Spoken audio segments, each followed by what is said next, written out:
This story is about a boy named Ryu who is always the loser whose life is a complete mess. First, he is bullied and beaten up every day. And if that wasn't enough, one day his little brother is bullied so much that he goes blind and has multiple fractures. And if that wasn't enough, their parents are killed in a car accident. But wait, there is more. One day on Christmas Eve, a hot demon angel kidnaps 9 billion people from the earth and sends them to a dungeon, giving them unique abilities, while other people get abilities like super strength or mind control. Ryu gets such poor skills that it is almost laughable. He had no skills at all. Well, all of his stats are below average, every single one of them, and his unique gift is that when he dies, he goes back to New Year's Eve and starts everything over again. Then, with no unique abilities and lousy stats, he dies countless times, gets tortured, betrayed, horribly abused. But still, Ryu grits his teeth and drags himself through one hellish floor after another for years. Alone and finally, after a lifetime of suffering, he reaches the top floor. The journey takes a cruel turn. However, to advance to the final level, one must be part of a team of 5. Always alone and still a virgin, Ryu doesn't meet the criteria. So once again he dies, this time on his 99th attempt. Yet, as fate would have it, the clock resets. It's New Year's Eve and Ryu finds himself back at the starting point, certain that he will change his luck this time. With his hands still shaking, Ryu can't shake the memories of the unimaginable pain he just went through. He can't believe he died because he was alone on the last floor. It was almost unbearable. Despair overcomes him. He clenches his fists and averts his eyes. He prepares to try once more, one last time. Ryu then takes off his hoodie, throws it aside, and looks down at the ground. He's deep in thought, wondering who he can team up with this time. Suddenly, the scene changes. The spotlight is now on this idiot, Youngman, the man who turned Ryu's life into hell. Youngman and his friends are all smiling, happy that they're about to become adults and won't be walking around with fake IDs to buy alcohol anymore. They're in the mood for conversation, talking about the jobs they want in the future. When it's Youngman's turn, his smile grows even deeper, more dominant. His friends ask him what he has in mind for the future. Without a second thought, Youngman says he's thinking about becoming a gangster. His friends stop at this. They look worried, almost nervous. They tell Youngman that he's gone crazy, that one wrong move in this world can land you in jail and even get you killed. But Youngman, who has always been the unabashed badass, ignores them. According to him, he only has one life to live, so why not do what he likes? Beating people up. His friends laugh a little, but inside they are angry. They are silently labeling him a crazy man. They are even thinking about leaving him forever once he gets out of school. Then, to divert the conversation, one of Youngman's friends asks what he plans to do with Ryu, calling him his errand boy. Youngman remembers Ryu as a miserable loser, and with a sinister smile, he says that he will definitely not let Ryu go. Even after graduation, he would continue to mess with Ryu until the fun was over. Then, one of his friends noticed someone and turned to get Youngman's attention. He told him that he found Youngman's assistant guy, Ryu. Youngman got excited to see Ryu, and the countdown for New Year's Eve began, with only 5 seconds left. But something unusual happened. As Ryu took off his hoodie and looked at Youngman with a cold, determined gaze, a black aura surrounded him, which startled Youngman as he felt something was different about Ryu. Youngman's confusion turned into boiling anger as Ryu glared at him. He clenched his fists, ready to beat Ryu up. However, his friend intervened, suggesting they let it be since it was New Year's. As the bell rang to signal the arrival of the new year, a sinister voice echoed throughout the area, addressing all humans as if they were insignificant beings. Dressed in a pure white gown matching the giant wings, one eye hidden by a piece of cloth, the angel looked at the crowd with an amusing smile. She commented that looking at humans always felt like looking at caged monkeys. Meanwhile, downstairs, the crowd was losing control, some people thinking that this was an event held for the new year, while others were shocked, finding it all a little too surreal. And some people were already mesmerized by the angel's beauty, calling her hot and pretty. Ryu, on the other hand, was staring at her. Even though she looked hot, His anger was still boiling inside him after seeing her for the 99th time. The angel let out a light laugh and called all humans trash for being blown away by her beauty. Shocked, putting her hand on her chin and looking as if she was thinking about something delicious, the fairy said that since they all looked stunned, it must mean they can see and hear her, and therefore her game must begin. At the same time, a drunken man yelled at the fairy, cursing her, questioning her cosplay, and even calling her a bitch. Ryu, hearing all of this, said, "What a shame." In the next moment, the fairy's warm, inviting smile turned into a sinister, death-like glare. Her eyes turned dangerously red, her expression turned scary, and with a simple flick of her finger, the man's head burst like a bubble, spraying blood all around. The crowd, now truly frightened, erupted into chaos, scattering in every direction. With her frightening aura, the fairy pointed her finger towards the crowd. She said in a scary tone, "How dare an insignificant human being speak so informally to my powerful self?" Then, as if someone was pressing a button, her aura returned to its previous kind state. She then spoke politely but firmly, warning the crowd that if they didn't want their heads to explode like that unlucky man's, they had no right to question her. The panic in the crowd began to spread like a tide. She began to explain what they had to do and what this game was about. Ryu, on the other hand, remained frustrated as he had to listen to her once again. With a warm smile and a kind aura, she extended her hand and said that they would have to play a simple game. This game would be 20 rounds and would start on the 1st of every month. Their souls would be transported to another world, and after completing each round, they can return back to Earth. It seemed simple enough. The crowd became confused upon hearing this. The crowd was thinking that they could escape by playing a simple game. Even the young man became a little nervous. Then, the angel dropped another bombshell, saying, "Who said all humans would survive? Even if they complete the quest, only half of the participants would survive." She then announced how kind she was to save half of them, and Ryu stared at her, not saying a single word. Then, the angel gave another shocking information that she would not take all humans. With a mischievous smile, she explained that she would only take humans aged 15 to 29. Upon hearing this, one man became incredibly happy, making funny faces and shouting that he had survived and would not have to die. Another young man grabbed the old man's collar in desperation, and they began to fight. The young man stepped forward to stop them, warning them to remember the man who was screaming, his head bursting like a bubble. The angel turned around and began counting. After a while, he announced that a total of 1.8 billion humans were present. With a warm smile, he snapped his fingers, and in the next moment, Ryu found himself in a room surrounded by whiteness. The angel began to explain that in this place, participants could create a physical body of their choice, and their souls would transfer into that body. Standing in front of a mirror, Ryu, without much thought, instantly created a character using the body from his previous regression. He chose the alias Black Scythe. A bright light surrounded his eyes, and in the next moment, a beautiful field appeared, filled with lush greenery, forests, and mountains. Ryu, befitting his badass character, magically appeared here with black hair and piercing red eyes. Clenching his fists, he thought that using this body so often made it feel almost like his real body. Slowly, other participants in the scenario began to appear. Their faces reflected fear, bewilderment, and in some cases, surprise at their own transformation. Some had chosen the persona of a famous movie star or a surprisingly good-looking person. Ryu looked at them and thought about his initial choices.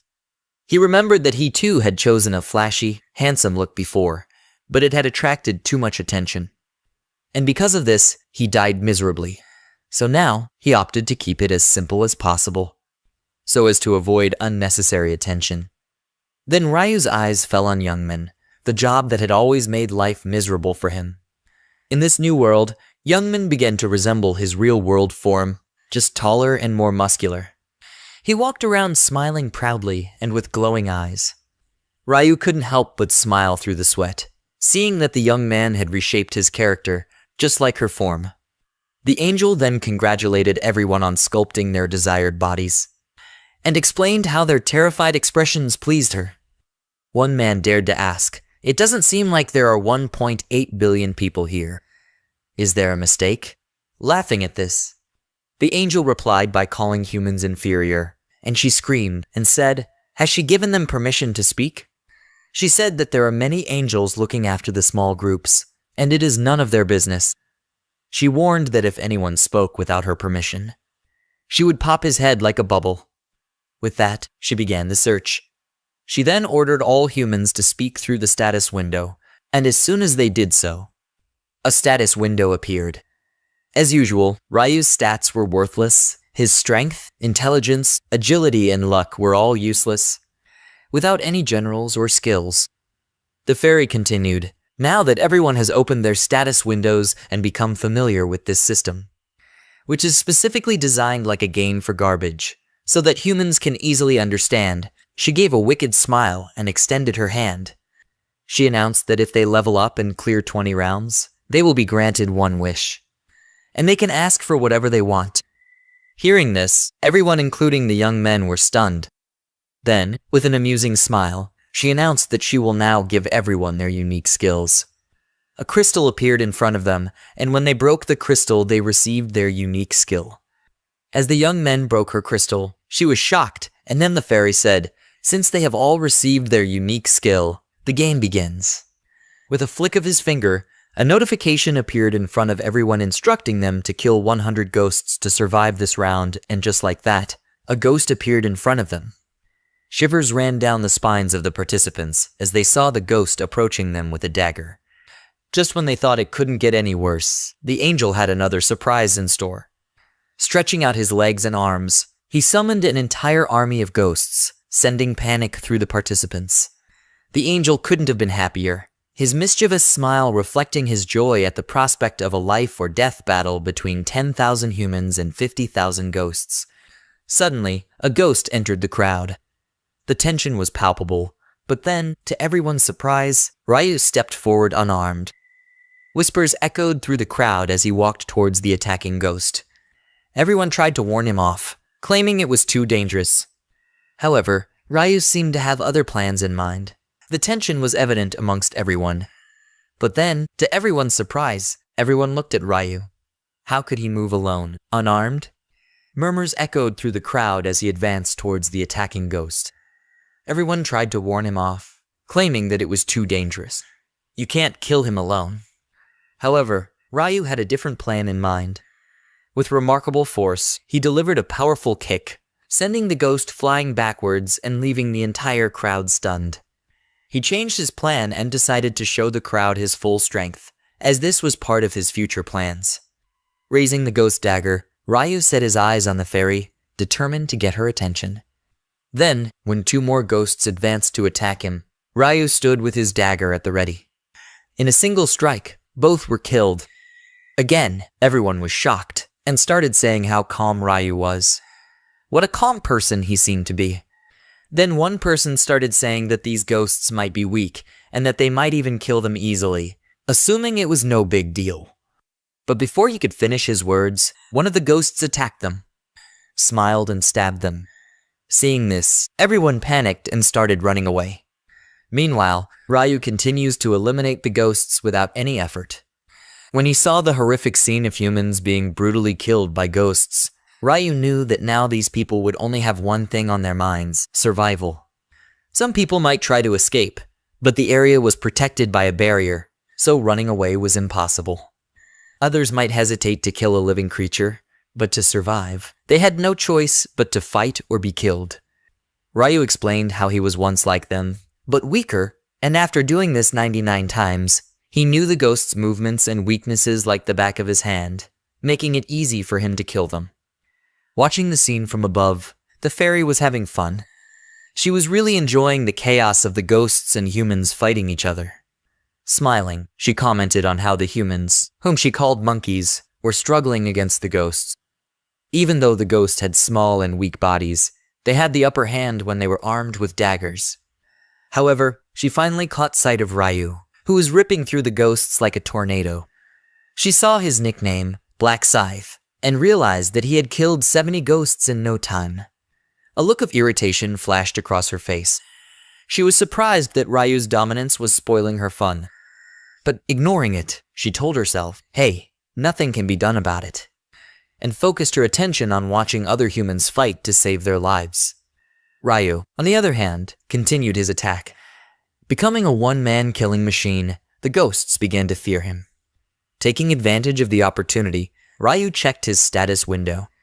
He had attained a level of 4 and had 6 stat points to allocate.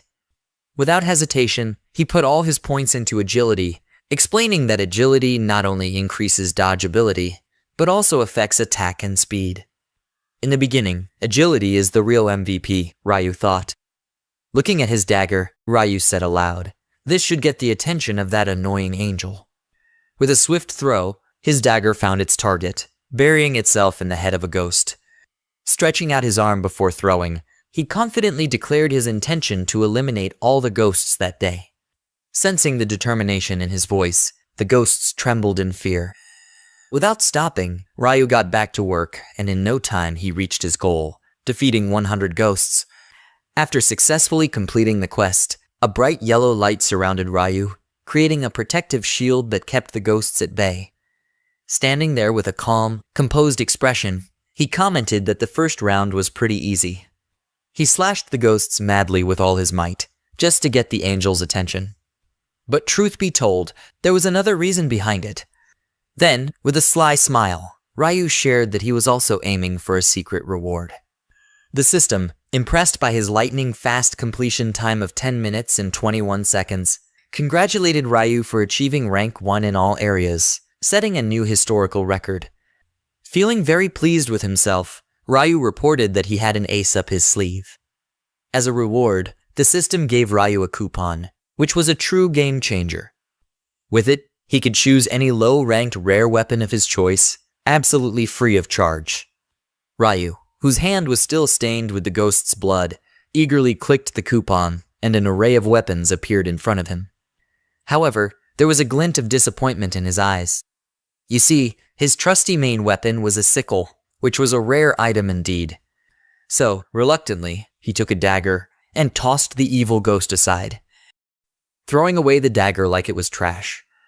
Meanwhile, the other players were still engaged in a life-and-death struggle. However, Ryu was in a league of his own. He casually checked his status window, and there was a title that caught his eye, one he had never seen in his previous 99 lives, The Last Time Regressor. This was new to him, and he couldn't help but wonder what it meant. The scene went into flashback, giving us a glimpse of how Ryu earned this new title. Maintaining his poker face, Ryu had used the stone, causing it to slowly fade as he regenerated his unique skill, regression. However, the system immediately informed him that this was the 100th time he had used this skill, and it was time to say goodbye to it. Now, this wasn't a huge shock to Ryu, who had guessed that his skill would be deleted after the 100th use. Otherwise, he could have gone backwards for eternity. However, there was a twist to the tale. Another system notification popped up, shocking Ryu. It informed him that this 100th regression had earned him a special title, The Last Time Regressor. This news really surprised Ryu. You see, in this world, titles were extremely rare, and each came with their own skills and stat boosts. Curiously, Ryu examined his new title and what it provided. After death, he would be resurrected with full health, and more than that, he could choose the exact location, where he would return to the world of the living. However, this was a one-time used ability. At this revelation, Ryu smiled, a genuine smile. He rested his chin on his hand, realizing that he had just laid his hands on something extraordinary. After that, Ryu spread his arms, feeling a little restless. He was honestly bored and wondered what Youngman would be like. After taking a quick look around, he saw Youngman. The man was still kicking. Ryu smiled a little, thinking that it seemed like he would get out of this mess just like before. As time went on, more participants were finishing their quests, but not the fairy. It looked like she was about to doze off. She also said that it was getting boring because there were now as many ghosts as there were humans. Down on the ground, it was a completely different story. The humans were really upset. Some looked like they were taking their last breath, while others were crying while hugging their loved ones. Then, suddenly, the mischievous fairy had a wicked idea. She decided to make things even more fun, as if things weren't bad enough already. The terrified black-haired girl looked at her injured husband in horror as he disappeared. And it wasn't just him. All the bodies started to disappear. While everyone was trying to figure out what was going on, a massive group of ghosts appeared and rushed towards the humans, causing utter mayhem. From a distance, all you could see was a messy, brutal battle. The ghosts and humans were battling each other like there was never tomorrow. And on top of that, the fairy was having the best time of her life, laughing like crazy and even dared to say that she was being generous by giving them 50,000 ghosts for free. Ryu, on the other hand, was just relaxing, sitting safely under his barrier. Friends, today's video is going to be very interesting, because today there will be a fight between our hero and the angel. Let's see who kills whom. While the angel has the power to break heads with a single snap of his fingers, she didn't make any movements or show any emotion, even though things were getting pretty wild out there. After a while, a system message popped up. It announced that 5,134 people had managed to complete their mission, marking the end of the round. Then, just as suddenly as they appeared, all the ghosts disappeared. This left the remaining participants completely stunned. Then the angel flew in. Since half of the people who arrived first had succeeded in the mission, the rest were not so lucky. And as she delivered the news, the unlucky ones began to disappear. Their screams and pleas filled the air, but the angel, she didn't even blink an eye. One person even said, "Wait a minute, Miss Angle, I have to kill another monster." But she just sat there, immersed in the drama as if it were some top-tier entertainment. Then a system notification popped up, showing everyone's ranking, and Ryu was number 1. He received another reward for finishing on top, which was 1,000 gold. Meanwhile, everyone was looking at Ryu in amazement. With expressions, he also realized that he was ranked first. The awaited moment had arrived. The angel showed interest in Ryu, just as our hero Ryu had expected. Then smiling, she praised Ryu, admitting that being ranked number 1 in the entire world under Rigan and her group was an achievement worth being proud of. The angel called out to Ryu, using his nickname, Black Scythe, and asked him how he became so strong. She started to ask if he had acquired any special, unique skills, but stopped in the middle, cursing herself. Ryu responded, asking if she couldn't already tell what unique skills he had because he was a fairy. The angel nervously replied that of course she could tell, because she was a powerful fairy, and she was only asking.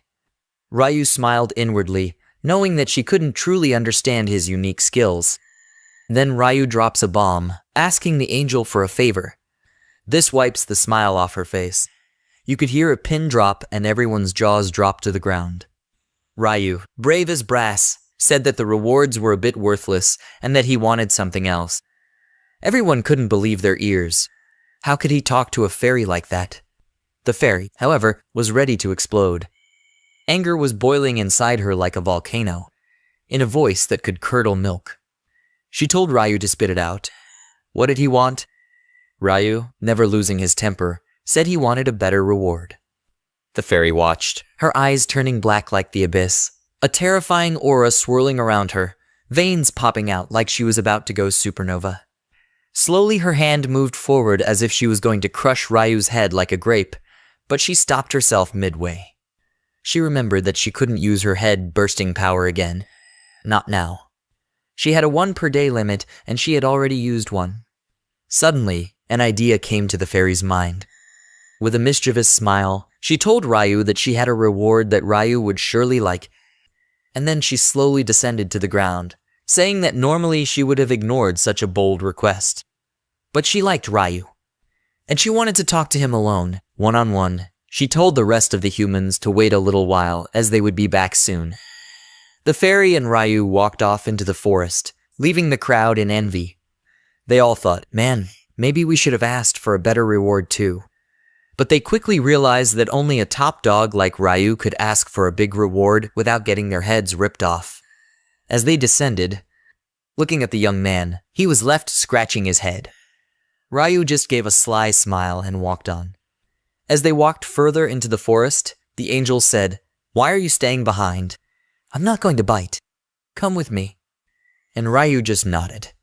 Inside the angel was losing her temper. She thought humans were crazy greedy, and she had some special plans for Ryu. Her face turned completely sinister, and she let out a slow, scary laugh. She thought that once they crossed a certain cliff, they would be out of the surveillance area, and then she would take her revenge, giving Ryu a slow, painful end. As she reached the magical spot, she tried to make her best smiling face, telling Ryu that he was about to get his special reward.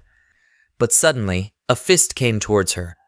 Before she could dodge the blast, Ryu's punch blew him away and made this holy being look like a holy crapshoot. The angel was in shock as golden blood poured out of her mouth. She couldn't comprehend the fact that she had been punched by an ordinary human.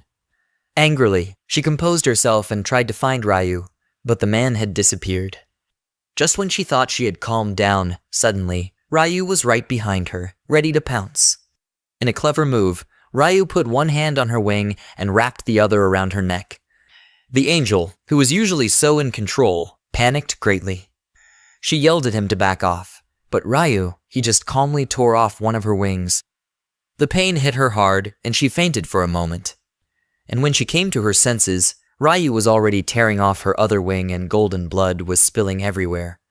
And she couldn't stop herself from screaming in pain. Ryu, calm as ice, told her to stop the dramatic act. Then he pinned her to the ground, stepped on her back, and grabbed her last feather. She pleaded and cried, but Ryu showed no mercy. With one last blow, he tore off her last feather too and said that now she won't be able to run away and they can talk peacefully. Now the angel, trembling, slowly turned back and Ryu asked her if she was feeling pain, but she didn't say anything, just gritted her teeth. Then Ryu smiled and asked her if she didn't do that. In his place, he would have been crying in pain, and the angel would have been smiling like crazy. Hearing this, the angel got scared and started shouting, "Why is Ryu talking this nonsense?" She called Ryu crazy for hurting an innocent angel. But then, with cold eyes, Ryu picked up the angel's torn wing and showed her the dagger hidden behind her wing. He asked her if she wasn't planning to kill him with this hidden dagger. Then what was it for? To insert it into her vagina. The angel was speechless upon hearing this. Ryu stood up, threw the feather aside, said he had done this for the 88th time, and it was still satisfying while the angel was confused, unable to understand what Ryu was saying. Then Ryu dropped another bomb. He called the angel by her name Beryl and told her that he knew everything about her, and now it was time for her to die. Now, fear, anger, and shock were mixed on the angel's pale face as she wondered how Ryu knew her name. She thought it was impossible. Ryu replied that there was no point in killing someone who had a birthday, and he took out the Outlook dagger from his inventory and took it home. The angel got even more nervous and started shouting. If Ryu killed him, the consequences would be very bad. Then, in the loudest voice, pointing a finger towards Ryu, he threatened him if he didn't stop. Then he used his sword and cracked Ryu's head like a hammer. But Ryu calmly replied that he can do whatever he wants, but he can't use that threat, because it can only be used once a day. Now, the angel was grinding his teeth in anger and then in worry. He warned Ryu that if he killed him, his friends would not let him go without any injury. But Ryu, with a calm and emotionless expression, simply said, "Comrades, my ass." She knew she was a lonely girl with no friends and no one would come to help her. The other angels did not care about what happened to their fellow angel. Ryu slowly walked towards the angel and began threatening that she would regret killing him. But before she could finish her words, Ryu raised his dagger and thrust it very forcefully into her chest, causing her to explode. Golden blood splattered around her, and she screamed in pain. However, Ryu's expression remained cold and calm as he stood over her lifeless form. The system then informed Ryu that he had accomplished an incredible feat. He had become the first person in history to kill an angel. He received 2 rewards for this act. First, he received the angel's special essence, his sap, and second, he received an ability called the Ruin Crystal. This was the reason he had killed the angel, and he had succeeded in his goal. The ruins were known as the Ruins of Slaughter, and Ryu wasted no time in using it. As soon as he activated the ruin, he began to merge with it, and the system immediately informed him that he had obtained a unique skill called butchery. With this skill, every time he killed his target, all of his stats would increase by 1%. making him even more formidable. The system didn't stop there. It informed Ryu that he had earned the title of First Angel Slayer. This title gave him a tremendous advantage, as when facing an angel in battle, all of his stats would double, making him a formidable adversary. Now, the most important reward awaited Ryu as he held the angel's special juice in his hand. It explained that it was only for this reason that he had taken the risk of killing the angel. This special juice, after drinking it, would allow him to change his class to become the Grim Reaper. The Grim Reaper class was considered the natural enemy of angels, making Ryu a formidable opponent against them, as angels would become a pain in the future. Ryu explained that anyone in this world could obtain a class, but the process for obtaining it was shrouded in mystery. People gradually discovered the criteria through trial and error. For example, one could obtain the warrior class by defeating a certain number of ghosts within a certain time frame. There were a total of 30 classes available, but some were unique and could only be obtained by meeting special conditions, such as drinking the special essence of an angel. These unique classes were significantly more powerful than the standard classes. Ryu researched all the classes in his previous 99 lives and found that the Grim Reaper class was the best choice, allowing him to fight angels on equal terms in the future. Ryu wasted no time in claiming his rewards for coming in first place in the entire arena. He carefully selected the 3x experience buff for 2 rounds, fully aware of its importance. He already had valuable information and a good amount of gold, but he needed to level up as quickly as possible for his future plans. As Ryu made his choices, the angel's presence began to fade and a soothing white light surrounded the entire arena. Then the scene changed and we found ourselves back on Earth with Youngman. He was gasping and shocked, slowly lifting his head as he wondered if everything that had happened was just a nightmare. However, Youngman noticed something strange. He checked his phone and found that exactly 5 hours and 20 minutes had passed, which was the same amount of time he had spent in his dream. Gradually, others around him also started waking up with headaches. Friends, this chapter ends here. Please subscribe to the channel and press the bell icon to watch the next chapter. Ryu said Youngman's friend also woke up confused and told him he had a strange dream, but Youngman saw something even more horrifying. When he gently pushed his friend's leg, there was no response. The other friend tried to wake the motionless man, but found that he was dead. His face had turned pale. They panicked as they realized that whatever had happened in the dream was not just a fantasy, it was a horrifying reality. Whoever had died in that dream had suffered the same fate in real life. This shocking revelation was too much to bear, and they were gripped by fear. Youngman and his friends were wildly assessing their surroundings, trying to decide what to do next and how to face the challenges of the coming month. Amid fear and confusion, Youngman was trembling, but the reason for his trembling was not fear. Instead, he was trembling with excitement, a strange anticipation rising within him. He was excited thinking that in that world, everyone was equal, and it didn't matter if they were the president or a celebrity. In that world, power was king, and he could do whatever he wanted. He could kill anyone he wanted. Meanwhile, his friends were crying in panic, fearing that he would die a virgin next month if he failed to complete the quest. But Youngman scolded them, telling them that he wasn't the only one facing this problem. He told them to calm down and explained that they just had to kill a few monsters to survive the next round. It was as easy as putting butter on bread. Hearing this, his friends didn't believe what they were hearing and initially thought Youngman was crazy. But now, he seemed even crazier. One of them sighed and called him a bastard, saying that given his miserable life, no one would miss him if he died right now. After all, he had so many things he wanted to do. Youngman didn't pay much attention to what he said. He was looking through the crowd. His friends asked him what he was looking for, and it turned out he was looking for his personal punching bag, Ryu. He wondered where the little bastard went. He was sure he saw him heading in that direction before he fainted. Could it be that he didn't make it past the first round and died there? But still not finding him, he calmly shrugged his shoulders. He understood that a loser like him wouldn't have survived and would most likely die. Suddenly, something in the crowd caught his attention. He saw a man dressed in medieval armor. Youngman couldn't figure out who this guy was and where he dug up this old armor. But then he realized that it could only mean one thing. The status window was working here too. As soon as he gave the correct command, a status window with his attributes appeared in front of him. He couldn't believe it was working. Youngmin immediately asked his friends to turn on their status windows and see why it was working here too. They were once again surprised that it was working. Seeing his actions, the others did the same. But everyone was curious if this meant they could use all their stats and items here. A few hours later, to test it, Youngmin picked up a small pebble from the ground and pressed it in his hand. It shattered into tiny pieces, and the remains of the stone turned into a saw blade that protruded from his fingers. At this sight, he let out a wicked smile. A few hours later, the next breaking news was announced on the morning news across the country. Many angels were seen around the world, and 9 billion people died overnight. When 9 billion people gained mysterious powers, turning the whole world upside down, Ryu Min was walking down the street with a serious face, reading the news on his smartphone. This is just the beginning, he thought. The real chaos is about to come. The real problem was now in the first round. People didn't get that strong. They just reached the level of a professional athlete.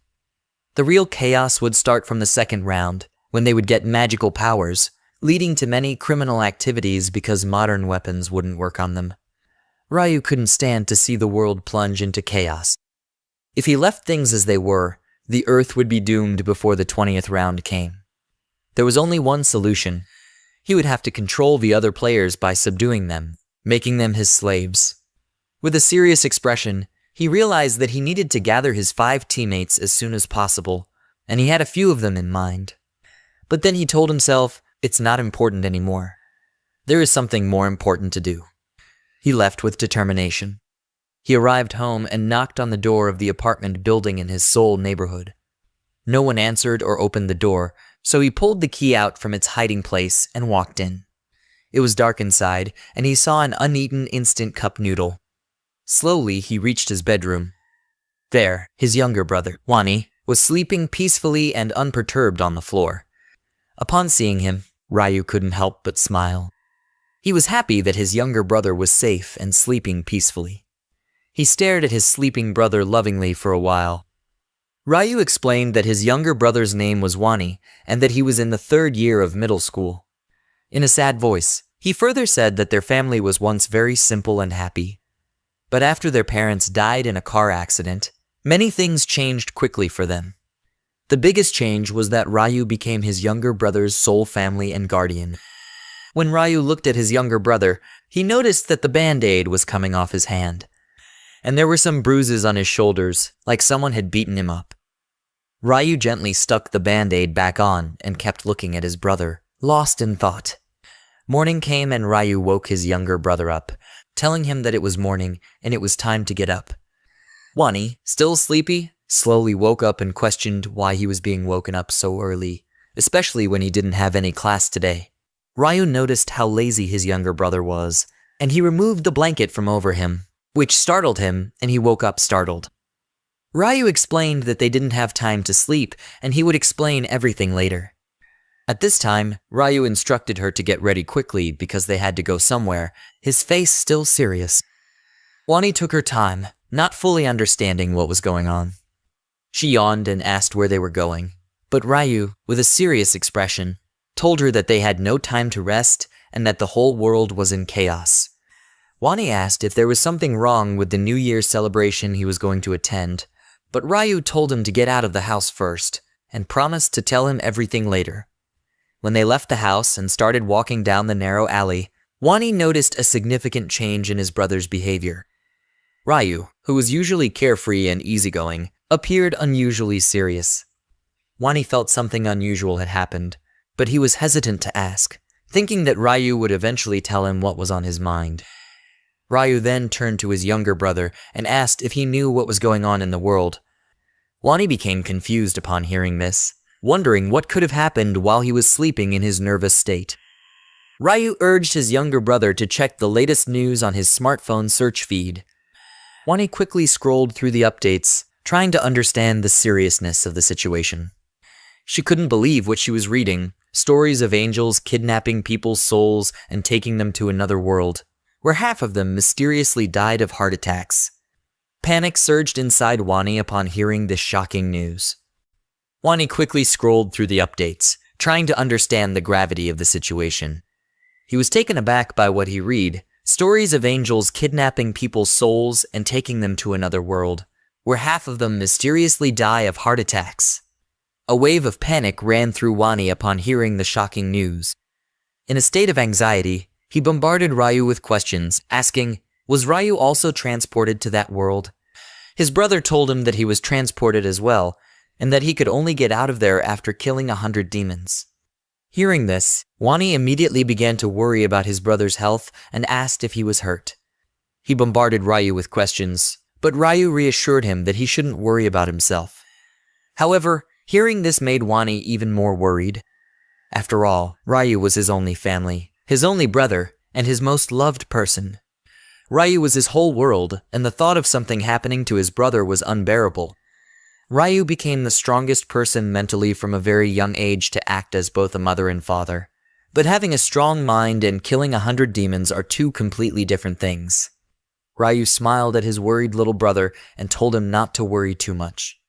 Ryu reassured Wani that he would explain everything later, but right now they didn't have much time, and they needed to take action.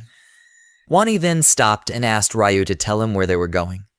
He was willing to follow Ryu, but all the information was too much for him, and he would only follow Ryu if he told him where they were going.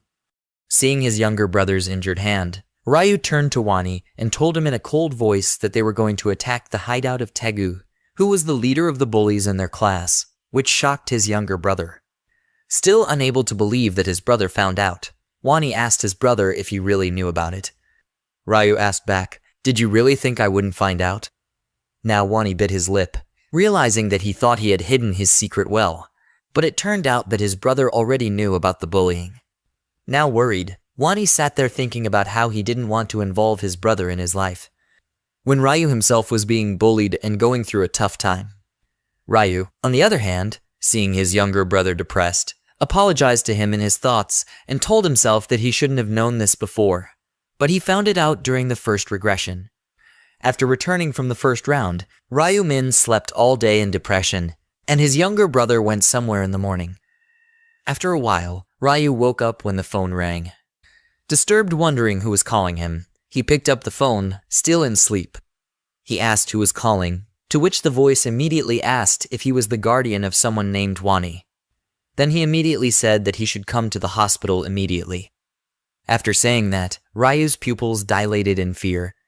The next moment, he quickly dressed and ran out of the apartment. And that day, his younger brother was harassed so badly by Tiju that Wani became blind with multiple fractures. Looking at his little brother, who was sitting sadly in the corner of the room with his hands on his knees, Ryu was shocked and angry at himself because he was so weak and pathetic that he couldn't even protect his little brother. And now that he's far from the weak, pathetic loser he is, he will do anything to protect his little brother. And his first mission is to beat up that scoundrel. Then the scene changes, and we see an old factory. And inside it, Tegu was beating someone up badly, asking why they didn't bring him 200,000 won as he ordered them to. Twitching and shaking in pain, the man tries to say something, but only manages to let out another painful groan. Tegu took this as ignoring him, which made him even angrier. He raised his foot and struck the poor man with anger in his eyes. Then he angrily started beating the poor guy again, who had no chance to resist. And what made things even worse was that the attacker was not alone. Tegu's friends stood aside and watched this one-sided beating with laughter, but they were actually tense and scared by Tegu's cruel attitude because he was very unpredictable and very cruel. Even the other high school students were afraid of him. Tegu was 185 centimeters tall and had a very large body for a second-year high school student. Undoubtedly, he was very impressive among his peers and was also famous among gangsters for his fighting skills. After a while, the beating of the man stopped and he started screaming loudly. He scratched his neck and turned to his friends, and complained irritably that he couldn't buy a motorcycle today because he didn't get the money he was supposed to get today. His group of friends immediately tensed up when they saw the angry man approaching them. Unfortunately, Their fears came true when Taegu went to his gang and asked if any of them knew a person from whom he could borrow money to buy a motorcycle. The gang was shocked and every one of them started scratching the back of their heads. Then one of their members suddenly remembered a name, and he turned to Taegu and asked why they shouldn't call that tall man with curly hair who belonged to their group. When Taegu realized who he was talking about, a wicked smile came to his lips. He then said that he planned to call him today anyway because he felt he deserved a good beating as a New Year's gift. They were wondering how they would defeat Ryu. Taegu said with an annoyed face that Ryu is basically homeless and they won't take anything from him. He then decided that once he comes, he will beat him badly and blind him for being so poor. Then suddenly a footstep echoed in the empty factory, and at the entrance, Ryu confidently entered the building while Wani hesitantly followed him. The goons started laughing on seeing Wani and said that they were about to call him, and he is here. He came on his own. Then Taegu got angry on seeing another person standing confidently next to Wani, and started wondering who he was. Then he shouted loudly and cursed Wani that how dare he bring someone without his permission. But Ryu stood quietly and stared at them, and Wani started shaking with fear. Taegu got even more angry on seeing this silent behavior. He then angrily walked slowly towards Wani and asked him if he had brought any other boys with him. But before he could say anything, Ryu walked forward with a smile on his face and confidently said that he was his older brother. Taegu laughed, then turned to Wani, who was standing behind his older brother, and reminded him that he had already told him to mind his language if he didn't want to get beaten up. And now he had come to his older brother's hideout to take revenge, with a false smile on his face. Taegu clenched his fists and told Wani that he and his brother would die today. Then, turning to one of his retainers, he nodded and ordered them to take action. The latter, without realizing what he was about to do, nodded in agreement with a happy smile. While Taegu stood back with his arms crossed, his subordinate slowly walked towards Ryu and began taunting Wani, asking if his brother had ever even killed an ant before. Now, standing in front of Ryu Min, he compared his height to Ryu's and said how short he was and that Ryu was even shorter than Wani. But before he could finish his words, a huge punch came flying towards him, and the next thing he saw was that he was lying on the ground, bleeding from his face and mouth. Seeing his friend's defeat, the other boy immediately pounced on Ryu, intending to punch him. However, Ryu dodged his attack and struck his jaw with his own fist. The blow was so strong that the boy let out a painful scream and flew a few meters away, causing some debris to fall behind him. At the same time, the first boy, who had already recovered from the first blow, as well as the remaining bald boy who was screaming angrily for him to die, pounced on Ryu again. However, this combined attack did not work at all as they were hit with 2 blows on their faces, and both of them screamed in pain simultaneously. Tagai stood watching his comrades getting beaten up and crawling on the floor with painful groans. He then walked away from the fallen members, came up to Ryu and asked Ryu with a smile that maybe he was so confident because he must have received boxing training from somewhere. But this was not enough to defeat him, because no matter how skilled Ryu was, he would not be able to overcome the difference in weight class.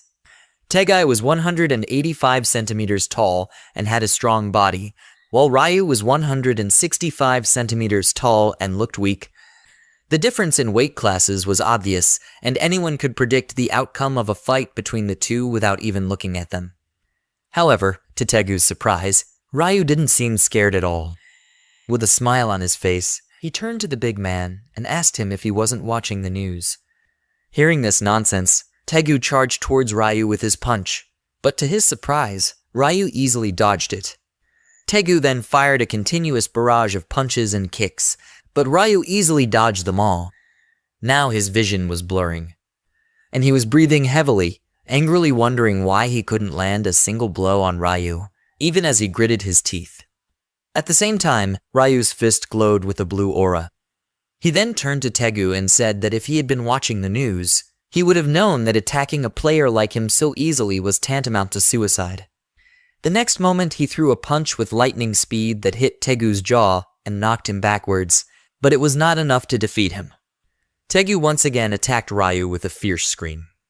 However, to his surprise and confusion, his blow did not hit the target and Ryu suddenly disappeared. Unable to believe what was happening, he tried to turn back with an expression of fear on his face. Before he could react, Ryu threw another punch at Tegu's face. With a painful groan, Tegu rubbed his nose, and then blood started flowing from his mouth and nose, and one of his teeth broke. Looking at his broken teeth, he screamed loudly in anger and declared that today he would kill Ryu. It would not be a peaceful death. He intended to torture him before delivering the final blow. With determination, he punched Ryu Min once again, but this time Ryu didn't dodge the attack. Instead, he grabbed Tegu's arm, which startled Tegu. Ryu began to rain punches on Tegu, much to Tegu's shock. Tegu saw that Ryu was just punching him in the face, trying to humiliate him in front of his gang. This realization fueled his anger even more, and he moved towards Ryu again. But this time, Ryu kicked Tegu really hard. Tegu flew off and collided with the wall. The kick was so hard that Tegu was holding his neck and had trouble breathing. With broken teeth, shaking in pain and drooling, Ryu slowly walked towards Tegu and asked with a cold look, "Does it hurt a lot?" Ryu was filled with anger because when he was underage, he had seen his younger brother being brutally bullied and beaten so many times. Those memories were haunting him, and he was unable to forget them. As Ryu slowly approached Tegu, he panicked, unable to stop him, even after telling him not to come near him. Tegu was still holding his neck and pleaded with Ryu not to hit him anymore, saying he was sorry.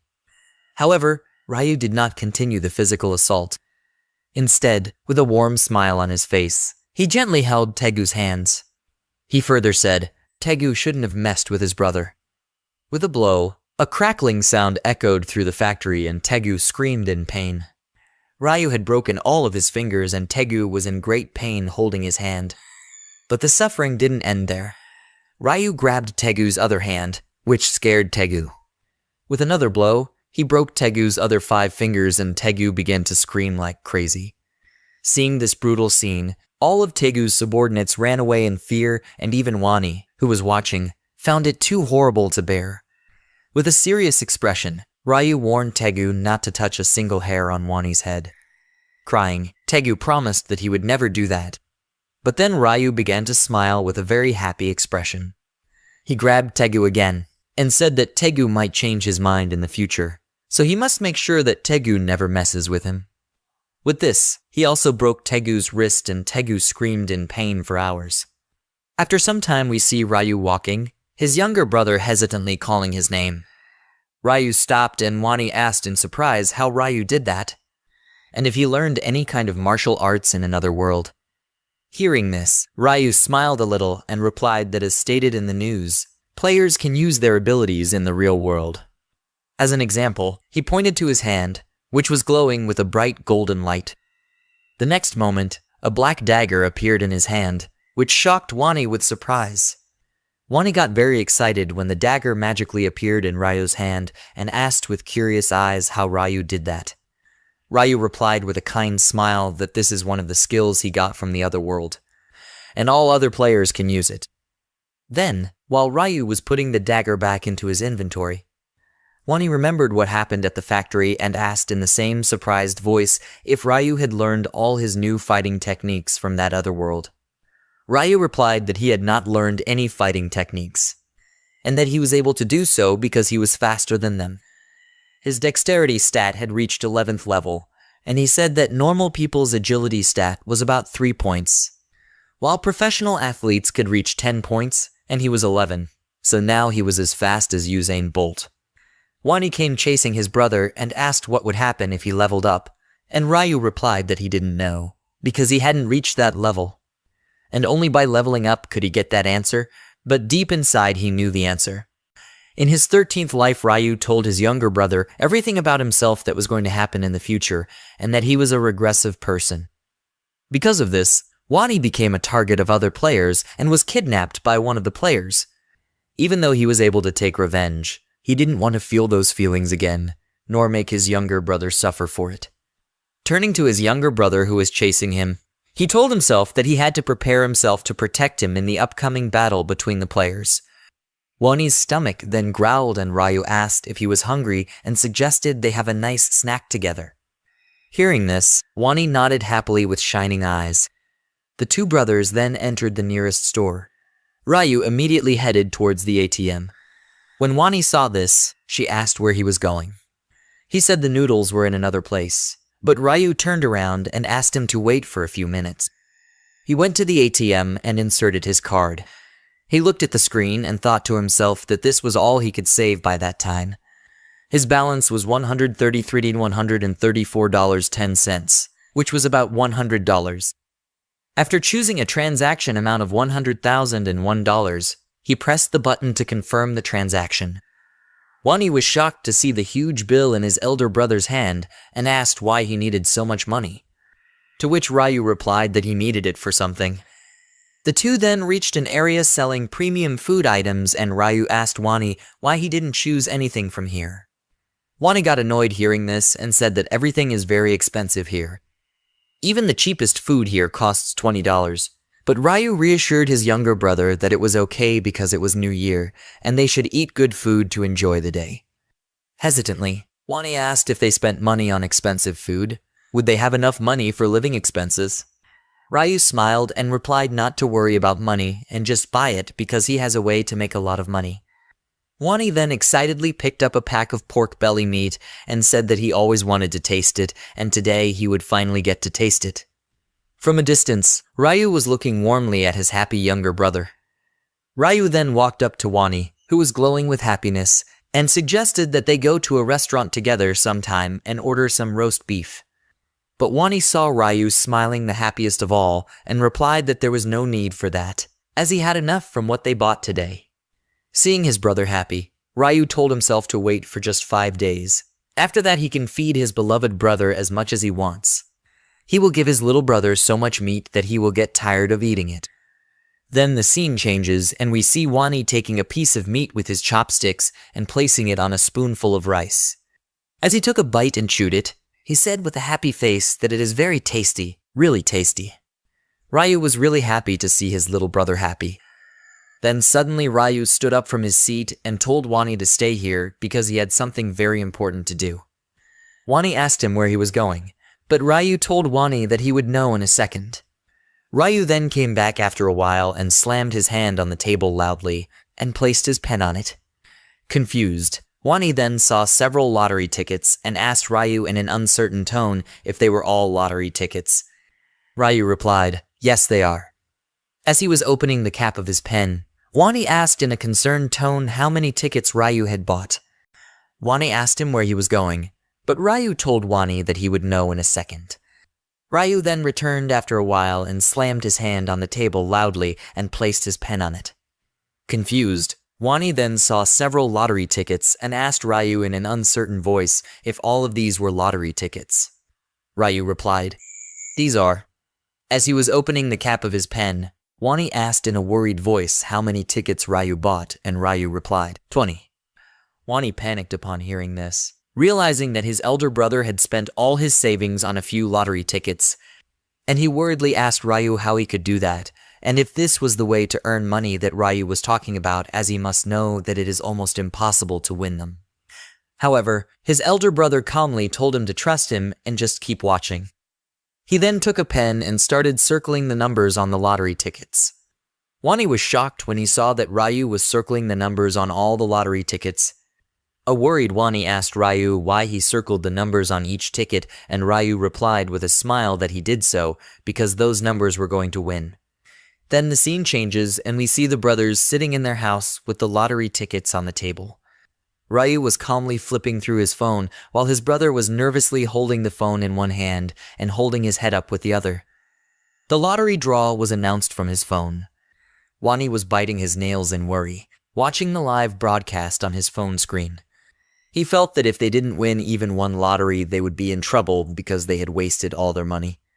As the live broadcast began, Wani became more nervous and Ryu scolded him to stop being so nervous and to stop biting his nails. Wani said that with that much money they could have bought better food. The hosts then announced that the first lucky number was 3 and Wani stopped biting her nails. The second number was 18 and the third was 9.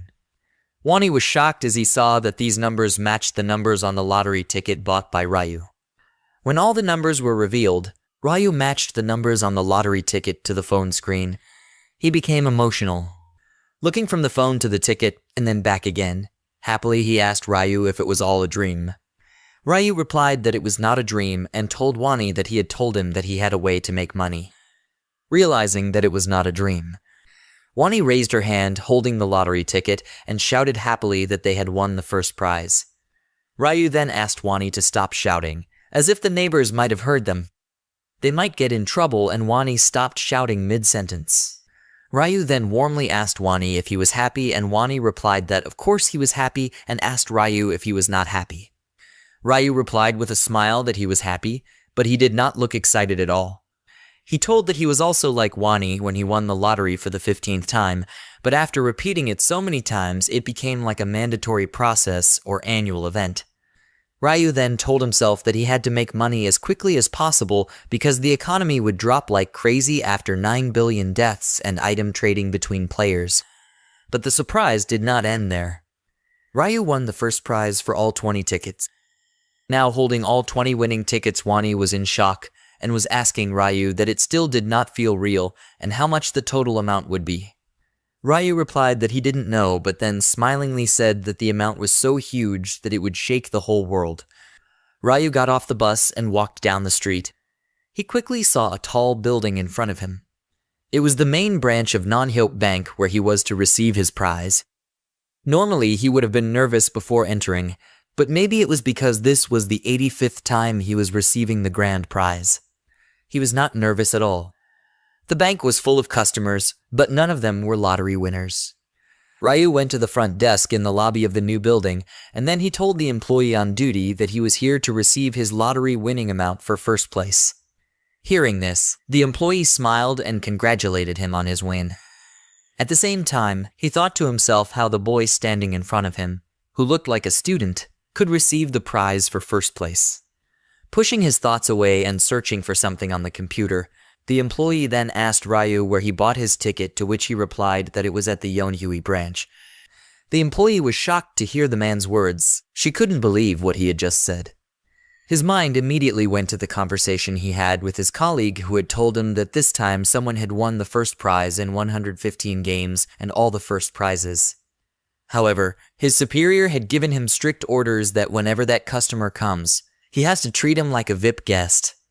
The employee's thoughts were interrupted by Ryu's voice, asking him if he was okay, and the employee nervously replied that he was fine and told Ryu to just wait a minute. A few minutes later, a middle-aged man appeared in front of Ryu, who smiled and thanked him for waiting. After shaking Ryu's hand, he introduced himself as Gwanjun and said he was the bank's president. Ryu simply said his name was Ryu. The president said that since he won the first place prize, he should congratulate him in person. Ryu smiled and thanked the man for his congratulations. The man then offered to drive him to the place where he could collect his winnings, and asked him to follow him. When they reached a door with a board that read Lottery Ticket Sales Team, the president announced that they had reached the place. As soon as they walked in, they were immediately greeted by a female employee who stood up and bowed to greet the president. Seeing a young man next to the president, she wondered who it could be. But she didn't have to guess, because the next moment the president himself introduced the boy, saying that he was the first place winner and that he had come to receive his prize. Then he asked them to make sure that their guests felt comfortable. The woman, surprised to see the boy talking comfortably with the president, could not believe that in front of her was a man who had won first place in 115 games. Recovering from her excitement and doubt, she told herself that she should keep calm and do her best to satisfy the customer. After greeting him, she invited Ryu to sit down with a smile on his face. He sat comfortably in the chair right in front of her. She then asked him if he would like to have a drink, but Ryu simply replied that he would not, and said that he wanted to get straight to work and collect his prize. After hearing Ryu's answer, the employee did not take any more time and asked him to give her the tickets so that she could confirm that he was the winner. Ryu immediately handed her a stack of winning tickets that he had brought with him. Looking at the tickets, the woman could not believe that he had bet everything on one combination. This could only mean one thing. Either the man had decided to risk everything, or he could see the future. After confirming, the employee said that everything was fine, and he could take the prize for first place. However, Ryu's next question about how much he would get left the girl stunned, as it was absurd to even name such numbers. After a second of silence, he replied in a trembling voice that his prize was 22.5 billion won, which is equivalent to $16 million. After receiving the prize, everything happened very quickly. First, he started looking for a place. That same night, he opened a stock account because he had information about the future. He knew that the price of Bitcoin would increase by 500% next month, so he planned to invest his money in it as well. After returning home, Ryu showed his younger brother pictures of his new house and asked him if he liked it. Wani happily replied that it was wonderful, and said that he had never seen such a big and beautiful house in person. But Wani was confused about one thing. He asked Ryu why he signed a rental agreement when they had enough money to buy a house. Ryu replied that he had no more money because he had spent it all. This statement of his made Wani stop right there, and Ryu innocently said that he had invested all the money in Bitcoin. When his younger brother heard this, he froze right there again, unable to understand how his brother could say so easily that he had invested $15 billion in Bitcoin. Ryu Min walked up to his younger brother, who had turned into a statue, and patted him on the shoulder, reassuring him that he did not do this without thinking, and that he knew that the price of Bitcoin was going to rise. He told Wani not to worry. Then, hugging Wani, he said not to worry, because he had a dream, and in that dream he saw new numbers of lottery tickets, and they could always make money through the lottery.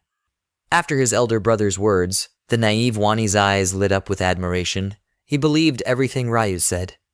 Realizing this, he immediately grabbed Ryu's shoulders and began shaking him excitedly, telling him to never forget them. Ryu somehow broke free from his younger brother's grip, thinking to himself that he couldn't forget them even if he wanted to after repeating it countless times. Ryu then turned to his brother and suggested they eat outside before heading out. Wani asked in confusion where they were going, and Ryu replied with a smile on his face that they were moving to their new home today. At the same time, in some unknown location, Young Min was punching and made a huge hole in the wall, and then with a villainous smile. He told himself that pumping all the points into strength was the right decision. Swinging his fist at the last wall again, he told himself that he was also able to obtain a power rune that doubled his strength. As he continued to punch the wall, he began to laugh maniacally, saying that now, with this powerful fist, no one would be able to stop him, and the veins in his hand began to foam as he clenched his fist, ready to start another round of punching the wall. Then the scene changed, and we see that Young Min is now in front of Ryu's door, slamming the door and shouting Ryu's name. When he got no response, he said that at first he thought Ryu had died in the first round itself, but later he found that his name was not in the list of the dead and Ryu was also ignoring all his calls. Then Young Min's face turned red with anger. He felt that he can never forget the way Ryu stared at him before kidnapping him, and he will get satisfaction only when he beats him to death with his own hands. Then Young Min started slamming Ryu's door continuously and said that if he is hiding inside, then he will break the door and come inside now. However, a voice stopped Young Min, and it was an old man standing on the stairs who turned towards him and asked him what he was doing at that door. Young Min asked the old man if he should mind his own business, since Young Min was not slamming the old man's door. Upon hearing this, the old man, while fixing his glasses, said that he was in fact the owner of the house, which shocked Young Min. Then he asked Young Min again if he had come to visit a friend. For a moment he was stunned, not knowing what to say. He quickly adapted himself to the situation, smiled, and said that he had in fact come to visit his friend. Then he asked the old man if he could open the door for him. Young Min said that he had suddenly lost contact with his friend, and now he did not know how to contact him. The old man was shocked to hear this. He then told Young Min that it was now an empty apartment, since the student who lived there had moved out. Hearing this, Young Min immediately asked the house owner if he knew when and where the student had gone. But the old man replied that he had gone today, but he did not know where he had gone. Young Min was furious upon hearing the old man's reply, and he clenched his fists in anger, wondering how he had gone without telling anyone. Then the scene changes, and we see the two arriving at the huge glass building, which was the size of a skyscraper. Wani said in surprise and admiration. Covering his eyes with his hand to protect them from the blazing sun, He said with shining eyes and amazement that the building was very tall. He was so innocent that he was even surprised to see that the entrance door was revolving. He was still surprised when the female employee gave them entry cards while his elder brother confirmed their identities. Wani continued to be surprised that there was even a security guard here. Pushing himself to his room in the elevator, he turned to Ryu and admiringly said that this place is really amazing. Stepping out of the elevator, they headed towards their room. When they reached their room, Wani exclaimed again in surprise how big it was. His brother replied with a nonchalant face that it was about 330 square meters. This figure shocked his younger brother because their previous apartment was dozens of times smaller. Looking at the apartment, Wani, still unable to believe that they were going to live here, asked, "Isn't it too big for just the two of them?" Ryu replied that they had a lot of money and they should enjoy their lives. Wani then asked Ryu how much it cost him on rent. And Ryu said it cost about 22 million won per month, which is about $17,000 per month. The rent alone made his younger brother's head spin. He thought to himself that just a while ago he was worried about the price of meat, which seemed too expensive at the time, and now they were spending so much on rent alone. Behind his older brother, who was still looking at the apartment they were going to live in, Wani asked him if they could choose something cheaper. Hearing this, Ryu shook his head negatively and replied that the more expensive the service is, the greater the security, which was their priority after all. On the first of every month, all players would faint as their souls would go to the other world, leaving their real bodies vulnerable, and this was the period that was the most vulnerable for all players. During this time, they became vulnerable to disasters such as fire or earthquakes. But the biggest threat was not the cataclysm, but assassins hired by other players. And so, when the time comes, players must be prepared to put their bodies in as safe a place as possible. After finishing his thoughts, Ryu turned to his brother, who had already settled down a bit, and asked if he liked the house. Wani enthusiastically replied that it was beautiful and it seemed like he was still dreaming. Ryu then humbly said that he was glad that Wani was happy and that he liked it. Suddenly Wani's face became a little sad. Then he apologized to his older brother in an uncertain and worried tone. Ryu looked at him in confusion, not understanding what he was apologizing for. Wani said in a troubled tone that Ryu would be transferred to another world next month and he would have to fight for his life. Knowing this, how could Wani enjoy and be happy? But this gloomy atmosphere was broken by Ryu, who patted his brother on the shoulder and asked him why he was so sad. He further said, "Do you think I won't be able to come back from the next round?" But Wani said nothing, and Ryu jokingly told him to stop thinking nonsense and follow him. He had heard that the shopping hall on the second floor has very delicious food, so they should go there and eat. Wani agreed, still worried. Then suddenly a message came on Ryu's phone. After reading the message, he realized that it was from the young men, and Ryu kept ignoring it. Putting his phone in his coat pocket, he thought of meeting the young men. The next day, a sleepy Ryu came out of the bedroom and was surprised to see Wani fully dressed, preparing to go somewhere. When he asked him where he was going, Wani happily replied that he had ordered some rice cakes and was going to pick them up. Still deep in sleep, Ryu didn't immediately realize what he was talking about. As far as he could remember, this had never happened before. Although regression didn't guarantee that everything would happen exactly as it had happened in the past, it was a significant change. Turning to his younger brother, who was already packing his things and about to leave, Ryu asked him why he decided to buy them. To which Wani replied that he was going to give them to the neighbors as gifts to celebrate their arrival because he thought it would be good manners. Ryu thoughtfully replied that it was a great idea to have a good relationship with neighbors.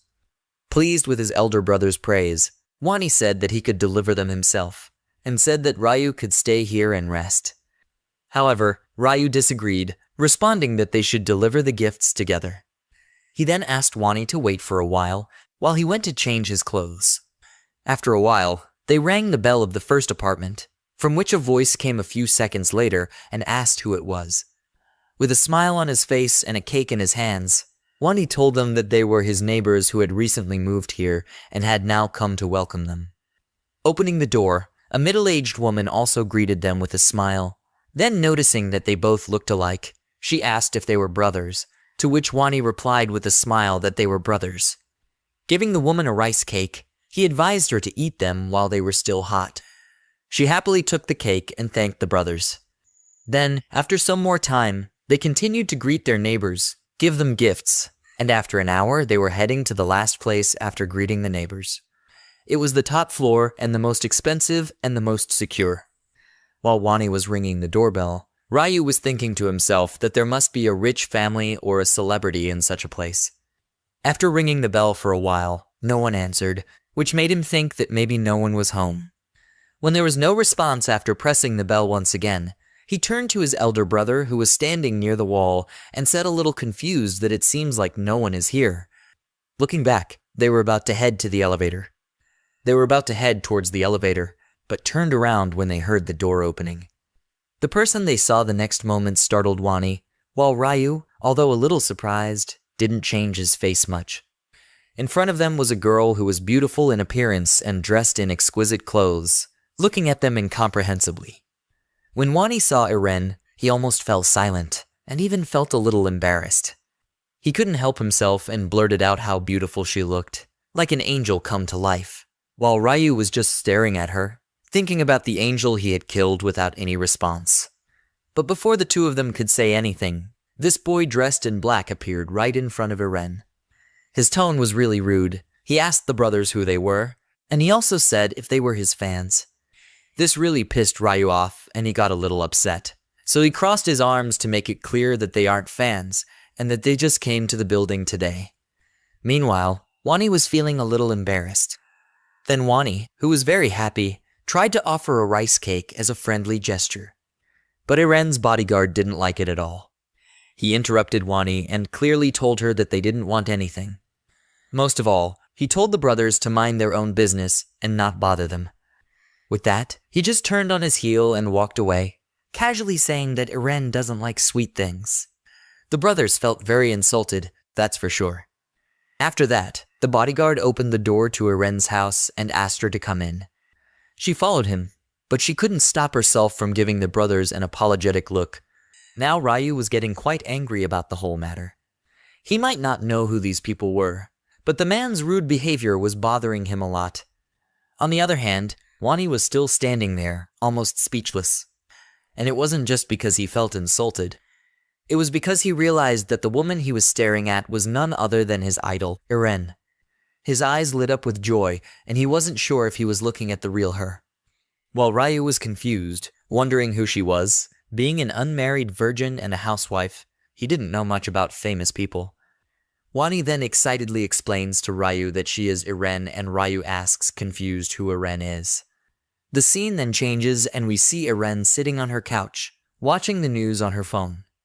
The news is filled with reports about how some famous actors died mysteriously from heart attacks overnight, and she recognizes that some of them were her friends. She feels a sense of fear as she wonders what in the world is going on.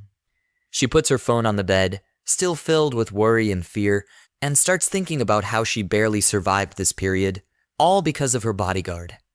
The thought of killing those demonic ghosts with her own hands is still scaring her.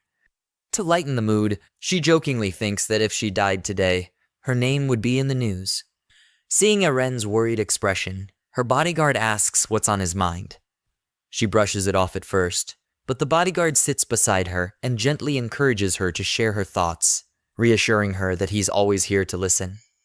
With a sad expression, Eren confesses that she's thinking about how dramatically the world has changed and how she might die in the next round. Hearing this, the bodyguard reassures her, emphasizing that his job is to protect her and that she can trust him. Eren smiles warmly in response, and expresses genuine gratitude for her unwavering support. Seeing Eren's worried expression, her bodyguard asks what's on her mind. At first she ignores it, but the bodyguard sits beside her and gently encourages her to share her thoughts, reassuring her that he's always here to listen. With a serious expression, Eren confesses that she's thinking about how quickly the world has changed and how the next round could be her death. Hearing this, the bodyguard reassures her, emphasizing that his job is to protect her and that she can trust him. Eren smiles warmly in response and expresses genuine gratitude for his unwavering support. Aaron explains that when the company first assigned her a bodyguard, she thought he was only there to keep an eye on her. However, she admits that without his presence, she wouldn't have survived the first round. She shares a light-hearted moment with her bodyguard, mentioning that the rice cakes the new neighbors brought looked delicious. But her bodyguard replied that she would become ugly and fat if she ate such things. Aaron replied that it was okay to take the cake, and that they should not eat it. The bodyguard was very rude to the two brothers, because they might feel bad and insulted. The bodyguard replied that he knows all about people like them. They were just trying to be friendly for their own selfish reasons, and that if they had taken the rice cakes, they would have harassed them constantly. But Aaron, remembering the faces of Wani, an innocent boy, and Ryu, a Chad, thought that they did not seem like bad people to her. Aaron then notices something about one of the two neighbors. One of them looks old, possibly over 15 years old, which means he must have killed 100 ghosts to survive. The bodyguard replied that he must have done that, and that's why he's alive. Aaron got a little nervous again. She said how amazing Ryu is. To think how someone who went through such a cruel and hellish experience can look so calm. Hearing this, the bodyguard laughed and replied that killing 100 ghosts wasn't that difficult, and those who don't kill them are just idiots. But Aaron knew deep inside that it wasn't easy for normal people to kill 100 ghosts. The bodyguard was able to do it because he was a skilled fighter and had received professional training. She then thought about that boy named Black Scythe. In front of her, her bodyguard looked like a child. Black Scythe was simply too powerful, and she almost felt bad for the ghosts, seeing how brutally Black Scythe killed them. She then wondered who Black Scythe would be in real life, and what he would look like in real life. The scene changes, and we see that a month has passed, and it is January 31st. Ryu is now in his bed, and Wani is holding his older brother's hand worriedly, saying that he has to promise him that he will come back alive no matter what. Ryu smiled and replied that he should not worry, because he is too strong to die, even if he wants to, and not even a god can kill him. Hearing these words, Wani was still worried. Ryu then patted Wani's head and told him not to worry too much and eat Ryu's soul. Ryu reaches the other world and falls asleep. When Wani wakes up from his sleep, Ryu is standing next to him. With that, Ryu's vision turns blue, and he leaves again with the rest. As all the survivors headed towards the dungeon, a wave of panic overtook them. Some people started screaming in fear, while others just looked around, trying to get their heads together. Around the place that looked more like a jungle than anything else. Then one of the girls in the group saw Ryu and called out to him as the #1 ranked boy in the last round. Ryu stood, lost in meditation, and he noticed that whispers about him had begun to spread, which was a good sign for the plans he had in mind. He wanted everyone to recognize who was running the show. Ryu's eyes briefly met the young man's, but before he could consider it, a voice filled the area. Yes, it was another angel, and man, she was so pretty to look at. But this was a different angel, and questions were buzzing through the crowd about what happened to the previous angel. The new angel flashed a friendly smile and explained that the previous angel had disappeared for unknown reasons, and she was here to take over. At seeing her smile, the crowd's nervousness began to calm down. This angel might not be as much of a nightmare as the last one, but that hope was short-lived. Her smile turned into something sinister, and touching her lips softly, she let out a creepy laugh. She was very happy, ready to have some fun after a long time. With a smooth nod, she handed over the new quest. They had to choose a zone leader in 3 hours. Seeing this, everyone got confused, but then they noticed that everyone could pass this round, unlike the previous round where half of them died. The fairy saw the confused look on the players' faces, and with a smile, decided to break the quest for them. She explained that this round was not about fighting. Everyone could pass it by simply choosing a zone leader. The chosen leader would have the power to order anyone in their zone to do anything they want, crawl on the ground or die. Isn't that an amazing skill? She asked, looking at the player. As she gave the details, a boy with green hair was listening attentively, and the other boy, who had a tattoo on his neck, and who was all muscled up, looked quite upset. The angel said that in 3 hours she would be back for a vote to decide the leader. The green-haired boy, trembling a little, raised his hand and asked if it was really that easy. Just vote for a leader, and they would all come back alive. The angel's smile turned a little devilish as she confirmed it. Just one vote, and then, bang, they would all come back to Earth safe and sound. Now, hearing this, everyone cheered up and began celebrating, saying that no one was going to die this time. From behind, Ryu stood with a serious face. The angel then wished them good luck, and then she disappeared, and the 3-hour timer started. The next moment, the remaining players were still happy, because no one would die today, except for Youngman. He wasn't. He was very angry, and gritting his teeth, he said that he was ready to fight and kill some demons. Seeing Youngman angry, his friend nervously told him to just let it go, because the angels would let them live if they just voted. So why is Youngman complaining so much? Youngman, still angry, replied that he used all his points to get stronger, and now he can't beat anyone, and he's very disappointed. Ryu looked at Youngman from a distance, thinking to himself that in all his 99 lives, Youngman was always the same fiery one. Ryu turned away, saying that he would sort Youngman out when the time was right. Ryu then saw that everyone was discussing who to vote for and what to do, but Ryu said that it wasn't important to him. Then walking towards the forest, it said he had an even more important thing to do, which was to choose a class, the class of a Grim Reaper, the god of death. And to do that, he had to reach level 10 in 3 hours. Just then, a ghost wearing a red hoodie appeared. Ryu's grip on his dagger tightened. He taunted the ghost, daring it to come closer. The ghost attacked, and Ryu, with an expressionless face, cut its neck as easily as a hot knife in butter. Then the system informed that he had gained experience points along with 15 gold, and all his stats had increased by 1% due to the waste of slaughter. Now, standing next to the fallen ghost, Ryu knew what he had to do. He had 3 hours to reach level 10 and choose his class. This was the only way his plan could work. As another gang of ghosts approached, Ryu readied his dagger. He couldn't stop himself from smiling. He watched the ghosts approach like a child waiting for a piece of delicious cake. The next moment, Ryu started a one-sided slaughter of the ghosts. Then, after an hour of threatening the ghosts, Ryu wiped the blood off his face and looked at the time. After an hour passed, he mumbled something to himself and opened his status window. He was surprised to see that he had reached level 9 and had already gained 8 stat points, which was much faster than he expected. Without a second thought, he poured all his points into agility, even though his base stats were pretty much useless, and after having 99 lives, his battle spirit became so strong that his body moves on its own during battle. He needs agility to support his body. Just then, Ryu noticed something and turned around with a serious look.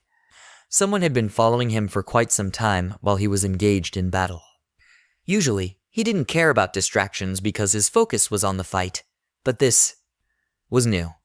This had never happened before in his life, so he thought he should check it out. Then, with a serious look, pointing his bloody dagger towards the bush, Ryu said that he didn't know who they were, but now they had to show themselves. If they didn't come out, they should be prepared for a painful death. As soon as Ryu finished speaking, a beautiful woman with disheveled brown hair came in nervously, raised both her arms, and said that she was here. Upon seeing her, Ryu realized that she was none other than the actress he met on the first floor, of whom his younger brother is a fan, and Ryu wondered why she was following him.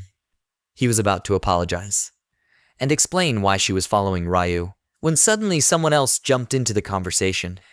It was a familiar person, and it turned out to be the same rude bodyguard from before.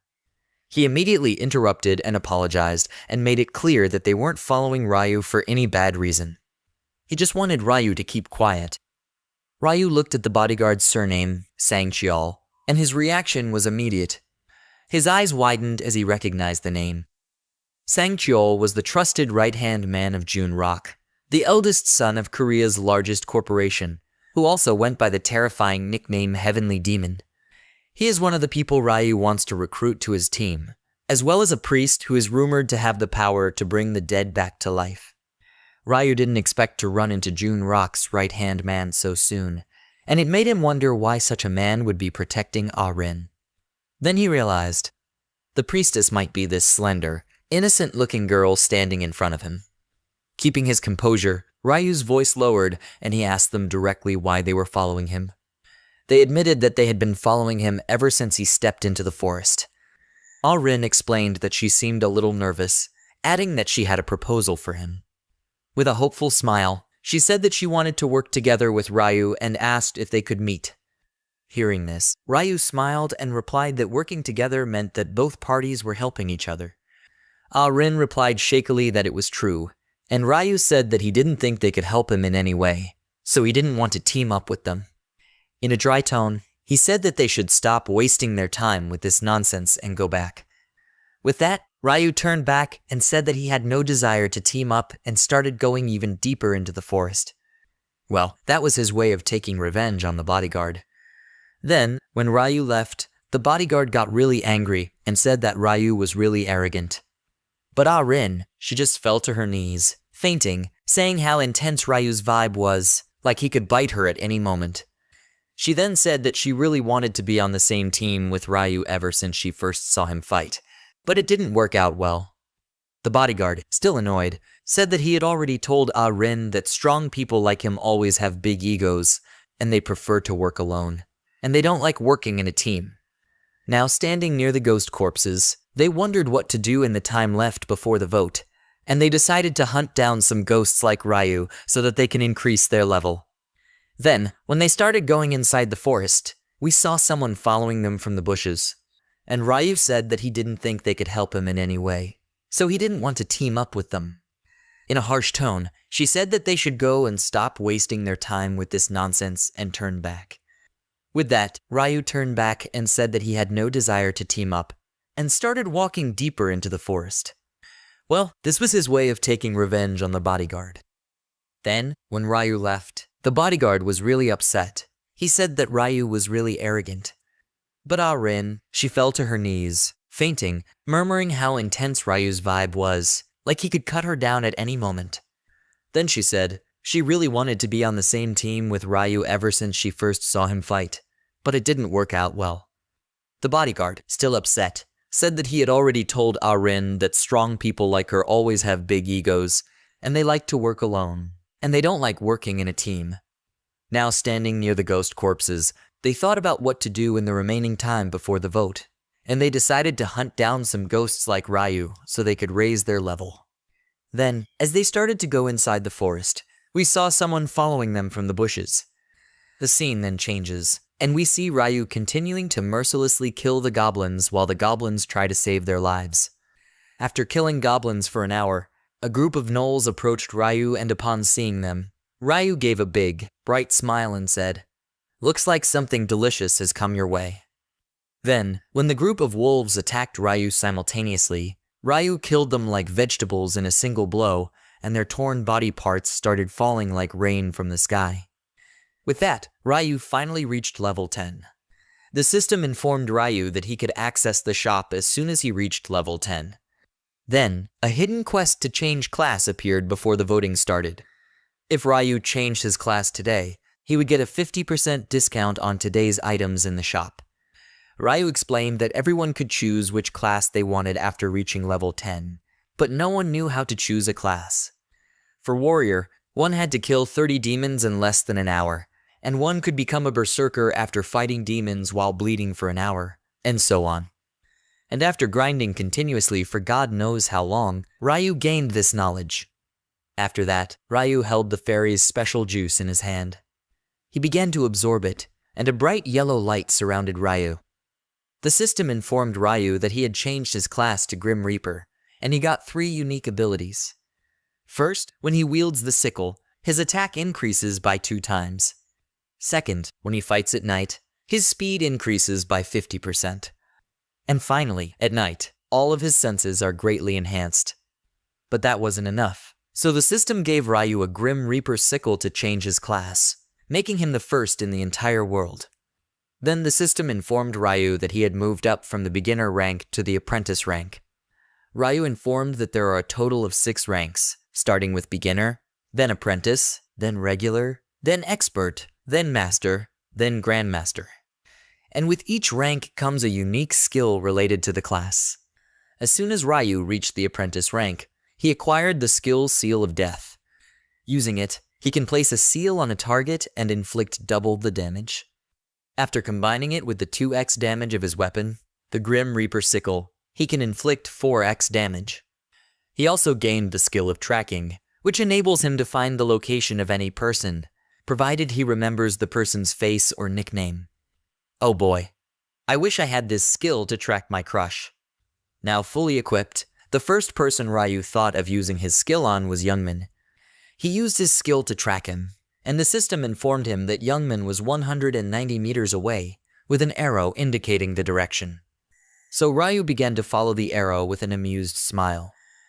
The scene changes, and we see an exhausted Eren struggling to stay on her feet. She falls to the ground, and when she tries to stand up, her whole body shakes. She's in a lot of pain and tells her bodyguard that she can't run anymore. The bodyguard, who is hurting himself and panicking, helps her to her feet. She stands there, saying that the arrow wounds are killing her. The bodyguard, still scared, speculates, maybe if they can last an hour without dying, their real bodies won't be harmed. But before Eren can respond, they hear a voice that stuns them. It's Youngmin and his crew. Youngmin is smiling as if he's got the upper hand, telling them that they won't be able to run away today. The bodyguard looks like he's ready to give up. He thinks he can do it. Don't die for this damned woman. He keeps his dagger ready. However, since it seems there is no option left but to fight, Youngmin sees the dagger and calls the bodyguard, an old man, asking if he really wants to fight them. He then points to his back, shows how many friends he has, and asks the bodyguard if he's blind so he can't see them all. The bodyguard yells angrily, wanting to know why Youngmin is doing this and what he's gonna get out of this. Youngmin just smiles, that creepy smile, and says he's gonna get something really good, which shocks them both. Youngmin goes on to say that he'll take the woman behind him. Since he's not interested in men, he can go, and he won't do anything to the bodyguard. Youngmin only wants the woman who looks like the actress Eren. Then Youngmin's friends saw a woman who looked like Eren. They didn't care if she was real or not. In this world, where they can feel pain, they thought they can also feel pleasure, so they wanted to have some fun with Eren. Eren got scared hearing this. Youngmin then tried to make a deal with the bodyguard. He said that if he handed over Eren, he could run away without a scratch, and they would return Eren without any harm after their fun. He said that everyone would be happy this way. The bodyguard got confused. If he had known that they were after Eren from the beginning, he would have left and saved his life. After all, he was in this job for the money and his life was more valuable than any job. But the fear of Heavenly Demon getting angry if he failed in his duty to protect him made up his mind. He got ready to fight. Seeing this, Youngmin found fun at the old man's readiness to fight. The bodyguard tried to argue, saying that what they were planning was a crime, but Youngmin just laughed it off. "Who will punish us?" he joked.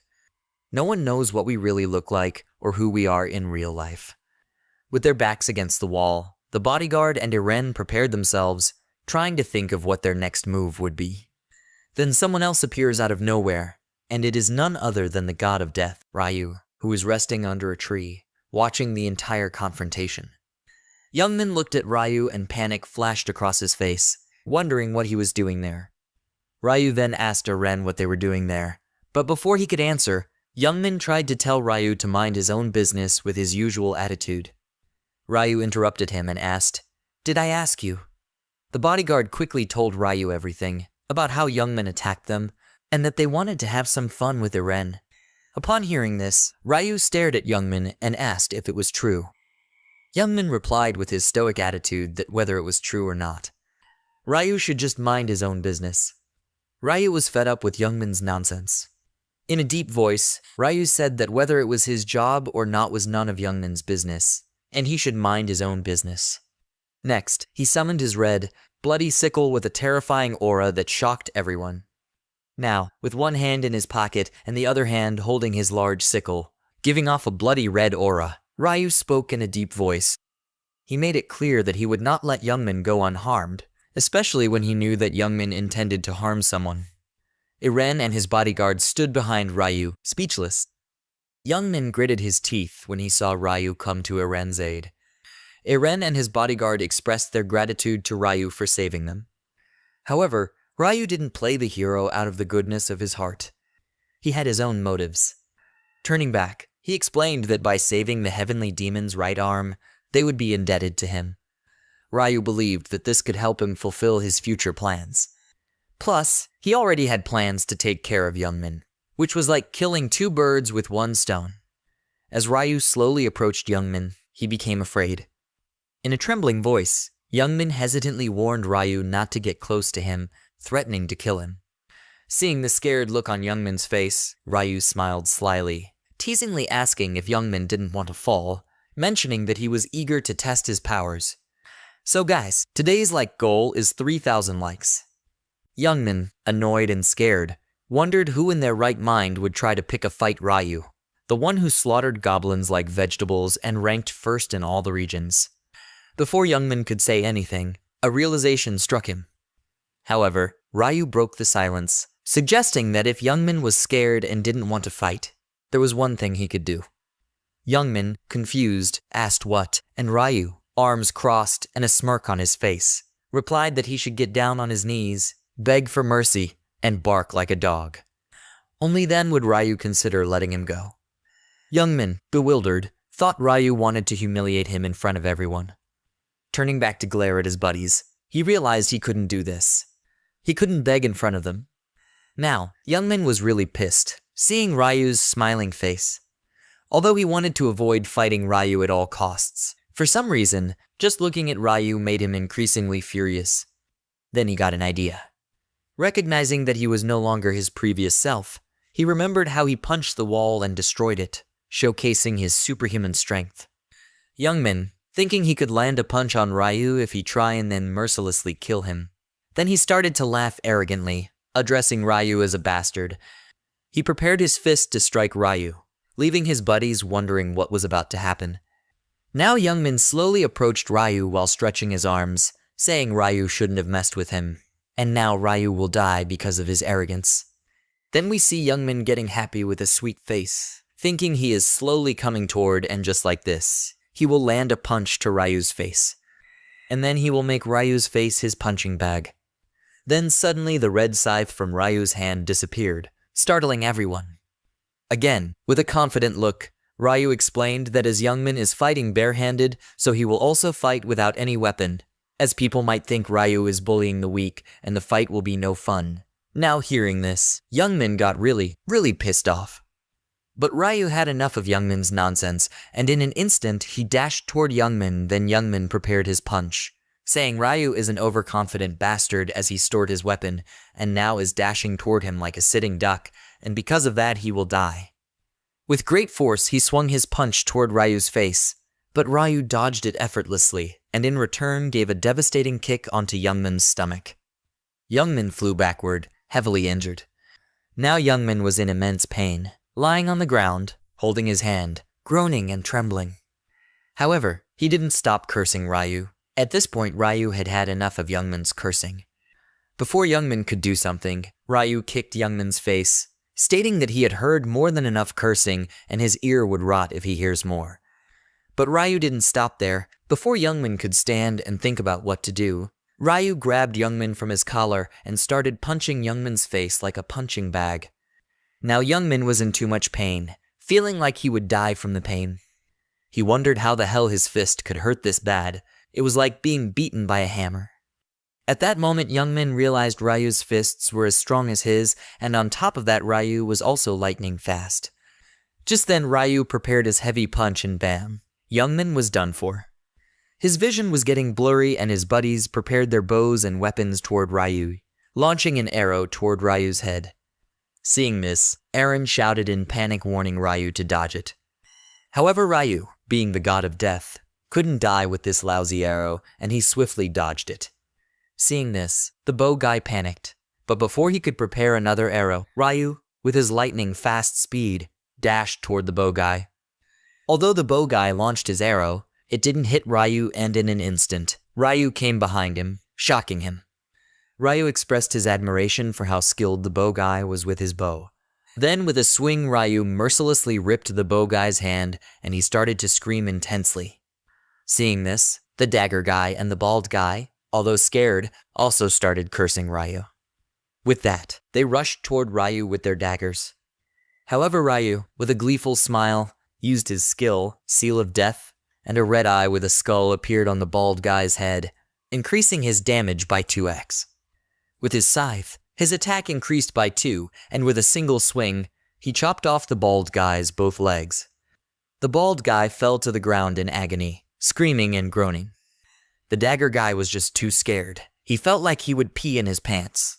Then, Ryu dashed toward the dagger guy, with a serious face stating that as they were holding weapons trying to kill someone, they must also be prepared to be killed by someone with a weapon. Again, with a single swing, like cutting a carrot, he chopped off the dagger guy's hands, leaving him in unimaginable pain with a terrified look on his face. Meanwhile, Ryu was satisfied, seeing that by using Seal of Death and adding it with his scythe, 2x damage was enough to penetrate the armor. Now the bow guy, the bald guy, and the dagger guy all were lying on the ground, screaming and crying in pain while trembling. Seeing them, Ryu thought it was not enough for him, so he once again slowly started to walk toward them. Then, we see Ryu had slowly made multiple deep cuts on their bodies, slowly torturing them. At that moment, the pain was so intense that they started to beg Ryu to just kill them, as dying was more bearable than this hellish torture. But Ryu didn't stop there, and with a swing, he separated the blood from his scythe, saying to stop crying like a baby as he wasn't going to kill them. Now, seeing how terrified the trio was, Ryu's job was done. He didn't intend to kill them from the start. He just wanted to show them what might happen if they messed with him, as he had future plans for Youngman and his crew. Turning back towards Youngman, who cowered behind a tree with a swollen face and a bloody nose, Ryu declared that hiding was useless. Not even a god could save him now. With a swift swing of his scythe, Ryu chopped off Youngman's right hand, causing blood to spatter like a fountain. Youngman, left in unimaginable pain, wore a horrified expression. Ryu, coldly observing the scene, reminded Youngman not to be a crybaby. Compared to the pain they inflicted on him, it wasn't even close. Another ruthless swing of the scythe severed Youngman's other hand, but Ryu's brutality didn't end there. Ryu began to mercilessly torture Youngman, shocking even the bodyguard. Seeing this, the bodyguard was too shocked, his eyes wide open, not knowing what to do. He thought Ryu was just too ruthless, as he couldn't believe how mercilessly Ryu chopped their body parts like it was nothing. Even when they lost the will to fight, Ryu continued torturing them until they begged for death, then continued saying others might feel he is too ruthless, but he liked this type of people. As Ryu was chopping off Youngman's other leg, the bodyguard was in awe, seeing the ruthless Ryu. He was in love. The bodyguard was still lost in his daydream when Ryu's voice abruptly woke him up. After the brutal torture session had concluded, Ryu strolled casually toward Arin and the bodyguard, inquiring if they were okay. They responded with a bit of panic, expressing their gratitude to Ryu. Pointing his thumb nonchalantly towards the incapacitated Youngman and his crew, Ryu remarked that they didn't need to worry about them. Arin explained that he had a proposal for her, but she seemed a little nervous. With a hopeful smile, she said that she wanted to team up with Ryu and asked if they could team up together. Hearing this, Ryu smiled and replied that teaming up meant both parties were helping each other. Rin replied with a shiver that it was true, and Ryu said that he didn't think they could help him in any way, so he didn't want to team up with them. In a harsh tone, she said that they should go and stop wasting their time with this nonsense and turn back. With that, Ryu turned back and said that he had no desire to team up, and started walking deeper into the forest.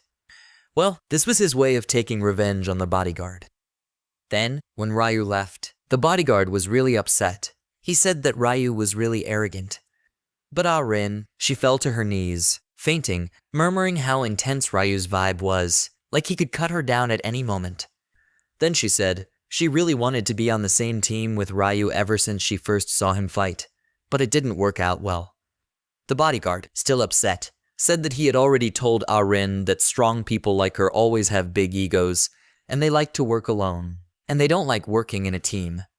Now standing near the ghost corpses, they thought about what to do in the remaining time before the vote, and they decided to hunt down some ghosts like Ryu so they could raise their level. Then, as they started to go inside the forest, we saw someone following them from the bushes. The scene then changes, and we see Ryu continuing to mercilessly kill the goblins while the goblins try to save their lives. After killing goblins for an hour, a group of gnolls approached Ryu, and upon seeing them, Ryu gave a big, bright smile and said, "Looks like something delicious has come your way." Then, when the group of wolves attacked Ryu simultaneously, Ryu killed them like vegetables in a single blow, and their torn body parts started falling like rain from the sky. With that, Ryu finally reached level 10. The system informed Ryu that he could access the shop as soon as he reached level 10. Then, a hidden quest to change class appeared before the voting started. If Ryu changed his class today, he would get a 50% discount on today's items in the shop. Ryu explained that everyone could choose which class they wanted after reaching level 10, but no one knew how to choose a class. For Warrior, one had to kill 30 demons in less than an hour, and one could become a berserker after fighting demons while bleeding for an hour, and so on. And after grinding continuously for God knows how long, Ryu gained this knowledge. After that, Ryu held the fairy's special juice in his hand. He began to absorb it, and a bright yellow light surrounded Ryu. The system informed Ryu that he had changed his class to Grim Reaper, and he got 3 unique abilities. First, when he wields the sickle, his attack increases by 2 times. Second, when he fights at night, his speed increases by 50%. And finally, at night, all of his senses are greatly enhanced. But that wasn't enough, so the system gave Ryu a Grim Reaper sickle to change his class, making him the first in the entire world. Then the system informed Ryu that he had moved up from the beginner rank to the apprentice rank. Ryu informed that there are a total of 6 ranks, starting with beginner, then apprentice, then regular, then expert, then master, then grandmaster. And with each rank comes a unique skill related to the class. As soon as Ryu reached the apprentice rank, he acquired the skill Seal of Death. Using it, he can place a seal on a target and inflict double the damage. After combining it with the 2x damage of his weapon, the Grim Reaper Sickle, he can inflict 4x damage. He also gained the skill of Tracking, which enables him to find the location of any person, provided he remembers the person's face or nickname. Oh boy, I wish I had this skill to track my crush. Now fully equipped, the first person Ryu thought of using his skill on was Youngman. He used his skill to track him, and the system informed him that Youngman was 190 meters away, with an arrow indicating the direction. So Ryu began to follow the arrow with an amused smile. The scene changes, and we see an exhausted Eren struggling to stay on her feet. She falls to the ground, and when she tries to stand up, her whole body shakes. She's in a lot of pain and tells her bodyguard that she can't run anymore. The bodyguard, who is hurting himself and panicking, helps her to her feet. She stands there, saying that the arrow wounds are killing her. The bodyguard, still scared, speculates, maybe if they can last an hour without dying, their real bodies won't be harmed. But before Eren can respond, they hear a voice that stuns them. It's Youngman and his crew. Youngman is smiling as if he's got the upper hand, telling them that they won't be able to run away today. The bodyguard looks like he's ready to give up. He thinks he can do it. Don't die for this damned woman. He keeps his dagger ready. However, since it seems there is no option left but to fight. Youngman sees the dagger and calls the bodyguard, an old man, asking if he really wants to fight them. He then points to his back, shows how many friends he has, and asks the bodyguard if he's blind so he can't see them all. The bodyguard yells angrily, wanting to know why Youngman is doing this and what he's going to get out of this. Youngman just smiles, that creepy smile, and says he's going to get something really good, which shocks them both. Youngman goes on to say that he'll take the woman behind him. Since he's not interested in men, he can go, and he won't do anything to the bodyguard. Youngman only wants the woman who looks like the actress Eren. Then Youngman's friends saw a woman who looked like Eren. They didn't care if she was real or not. In this world, where they can feel pain, they thought they can also feel pleasure, so they wanted to have some fun with Eren. Eren got scared hearing this. Youngman then tried to make a deal with the bodyguard. He said that if he handed over Eren, he could run away without a scratch, and they would return Eren without any harm after their fun. He said that everyone would be happy this way. The bodyguard got confused. If he had known that they were after Eren from the beginning, he would have left and saved his life. After all, he was in this job for the money and his life was more valuable than any job. But the fear of Heavenly Demon getting angry if he failed in his duty to protect him made up his mind. He got ready to fight. Seeing this, Youngmin found fun at the old man's readiness to fight. The bodyguard tried to argue, saying that what they were planning was a crime, but Youngmin just laughed it off. "Who will punish us?" he joked. "No one knows what we really look like or who we are in real life." With their backs against the wall, the bodyguard and Eren prepared themselves, trying to think of what their next move would be. Then someone else appears out of nowhere, and it is none other than the god of death, Ryu, who is resting under a tree, watching the entire confrontation. Youngmin looked at Ryu and panic flashed across his face, wondering what he was doing there. Ryu then asked Eren what they were doing there, but before he could answer, Youngmin tried to tell Ryu to mind his own business with his usual attitude. Ryu interrupted him and asked, "Did I ask you?" The bodyguard quickly told Ryu everything, about how Youngmin attacked them, and that they wanted to have some fun with Eren. Upon hearing this, Ryu stared at Youngmin and asked if it was true. Youngmin replied with his stoic attitude that whether it was true or not, Ryu should just mind his own business. Ryu was fed up with Youngmin's nonsense. In a deep voice, Ryu said that whether it was his job or not was none of Youngmin's business, and he should mind his own business. Next, he summoned his red, bloody sickle with a terrifying aura that shocked everyone. Now, with one hand in his pocket and the other hand holding his large sickle, giving off a bloody red aura, Ryu spoke in a deep voice. He made it clear that he would not let Youngmin go unharmed, especially when he knew that Youngmin intended to harm someone. Eren and his bodyguard stood behind Ryu, speechless. Youngmin gritted his teeth when he saw Ryu come to Eren's aid. Eren and his bodyguard expressed their gratitude to Ryu for saving them. However, Ryu didn't play the hero out of the goodness of his heart. He had his own motives. Turning back, he explained that by saving the Heavenly Demon's right arm, they would be indebted to him. Ryu believed that this could help him fulfill his future plans. Plus, he already had plans to take care of Youngmin, which was like killing two birds with one stone. As Ryu slowly approached Youngmin, he became afraid. In a trembling voice, Youngmin hesitantly warned Ryu not to get close to him, threatening to kill him. Seeing the scared look on Youngmin's face, Ryu smiled slyly, teasingly asking if Youngmin didn't want to fall, mentioning that he was eager to test his powers. So guys, today's goal is 3,000 likes. Please like and subscribe to support the channel. Aren and her bodyguard bowed their heads once again, thanking Ryu for his intervention. Curious, Aren asked what would happen if Youngmin and his men died due to excessive bleeding. Ryu bluntly stated that if they died, they'd die, comparing them to winged beasts. Observing Aren's compassionate nature, Ryu realized she might struggle in this harsh world. However, the bodyguard interrupted Ryu's thoughts, questioning why he let Youngmin and his men live. He argued that killing enemies was better to prevent potential future problems. Hearing this, Youngmin grew terrified, but Ryu, with a knowing smile, found the bodyguard intriguing, as he knows exactly what type of world it is turning into, and only these types of people will survive longer in the future. Then, Ryu said the reason he didn't kill those guys was simple.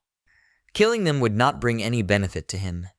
The bodyguard was a bit confused, and asked if they might seek revenge in the future if left alive. Ryu, glaring at them, who were so terrified that if Ryu even clapped his hands, they might shit their pants. Ryu, with a smile on his face, asked the bodyguard does he think these guys had the will to take revenge, and if they wanted to, he was ready for a round 2 of torture. Then, Ryu elaborated further, explaining that mindlessly killing people would decrease the player population. Hearing Ryu's explanation, the bodyguard had a moment of realization. He grasped what Ryu meant. Fewer survivors in each round meant fewer available spots for people to pass. In that moment, the bodyguard's admiration for Ryu deepened. He saw Ryu not only as strong, but also incredibly smart, finding him downright amazing. Understanding the situation, the bodyguard sighed, declaring that he wouldn't pay attention to these useless trash.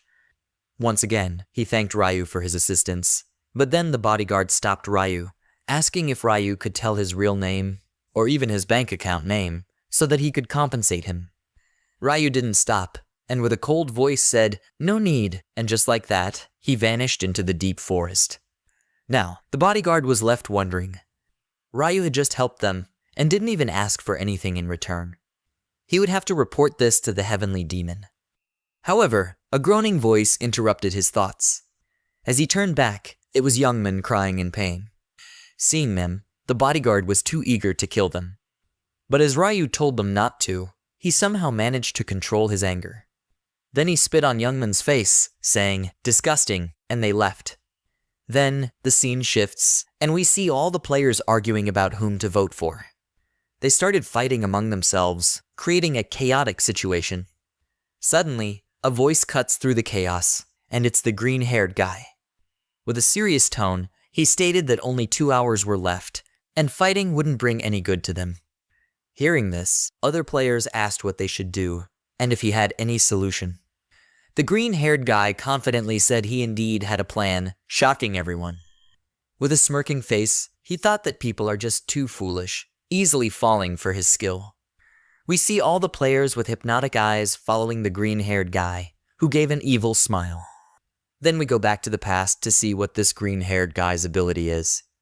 His unique skill is named Rune of Persuasion, and using this, when he talks to someone, there are high chances that they will obey his words. Initially, when he got this ability, he was angry, thinking about how he could fight using this seemingly useless skill.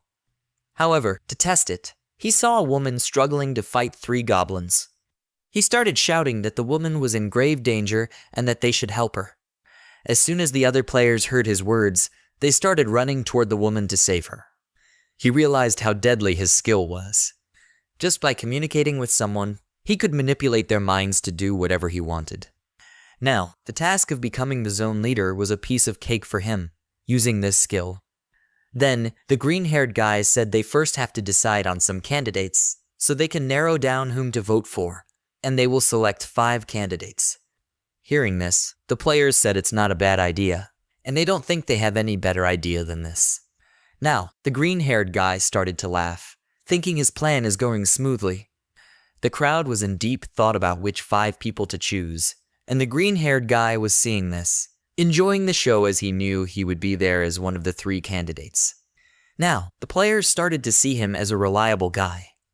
Just as he thought, someone from the crowd said he wanted the green-haired guy to be one of the 5 candidates, and following him, others also started saying yes.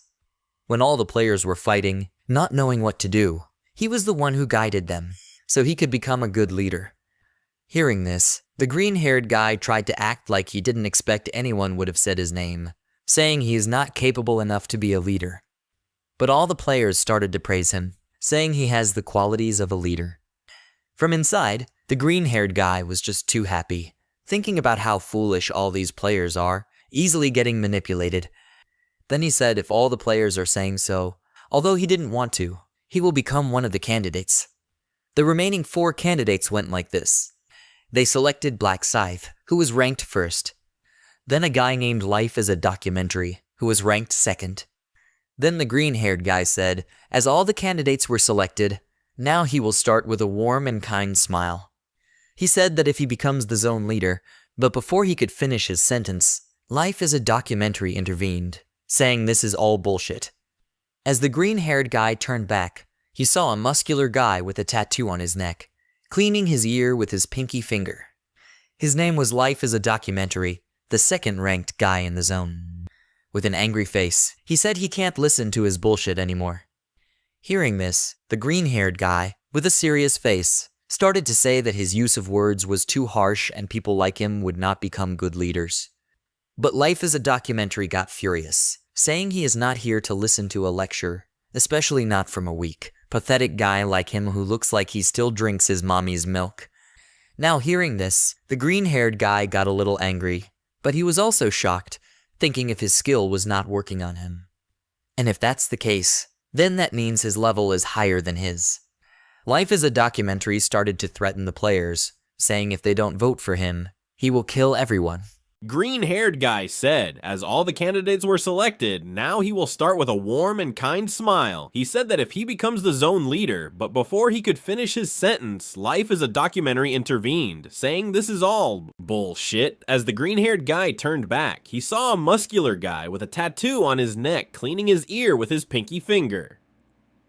His name was Life is a Documentary, the second-ranked guy in the zone. With an angry face, he said he can't listen to his bullshit anymore. Hearing this, the green-haired guy with a serious face started to say that his use of words was too harsh and people like him would not become good leaders. But Life is a Documentary got furious, saying he is not here to listen to a lecture, especially not from a weak, pathetic guy like him who looks like he still drinks his mommy's milk. Now hearing this, the green-haired guy got a little angry, but he was also shocked, thinking if his skill was not working on him, and if that's the case, then that means his level is higher than his.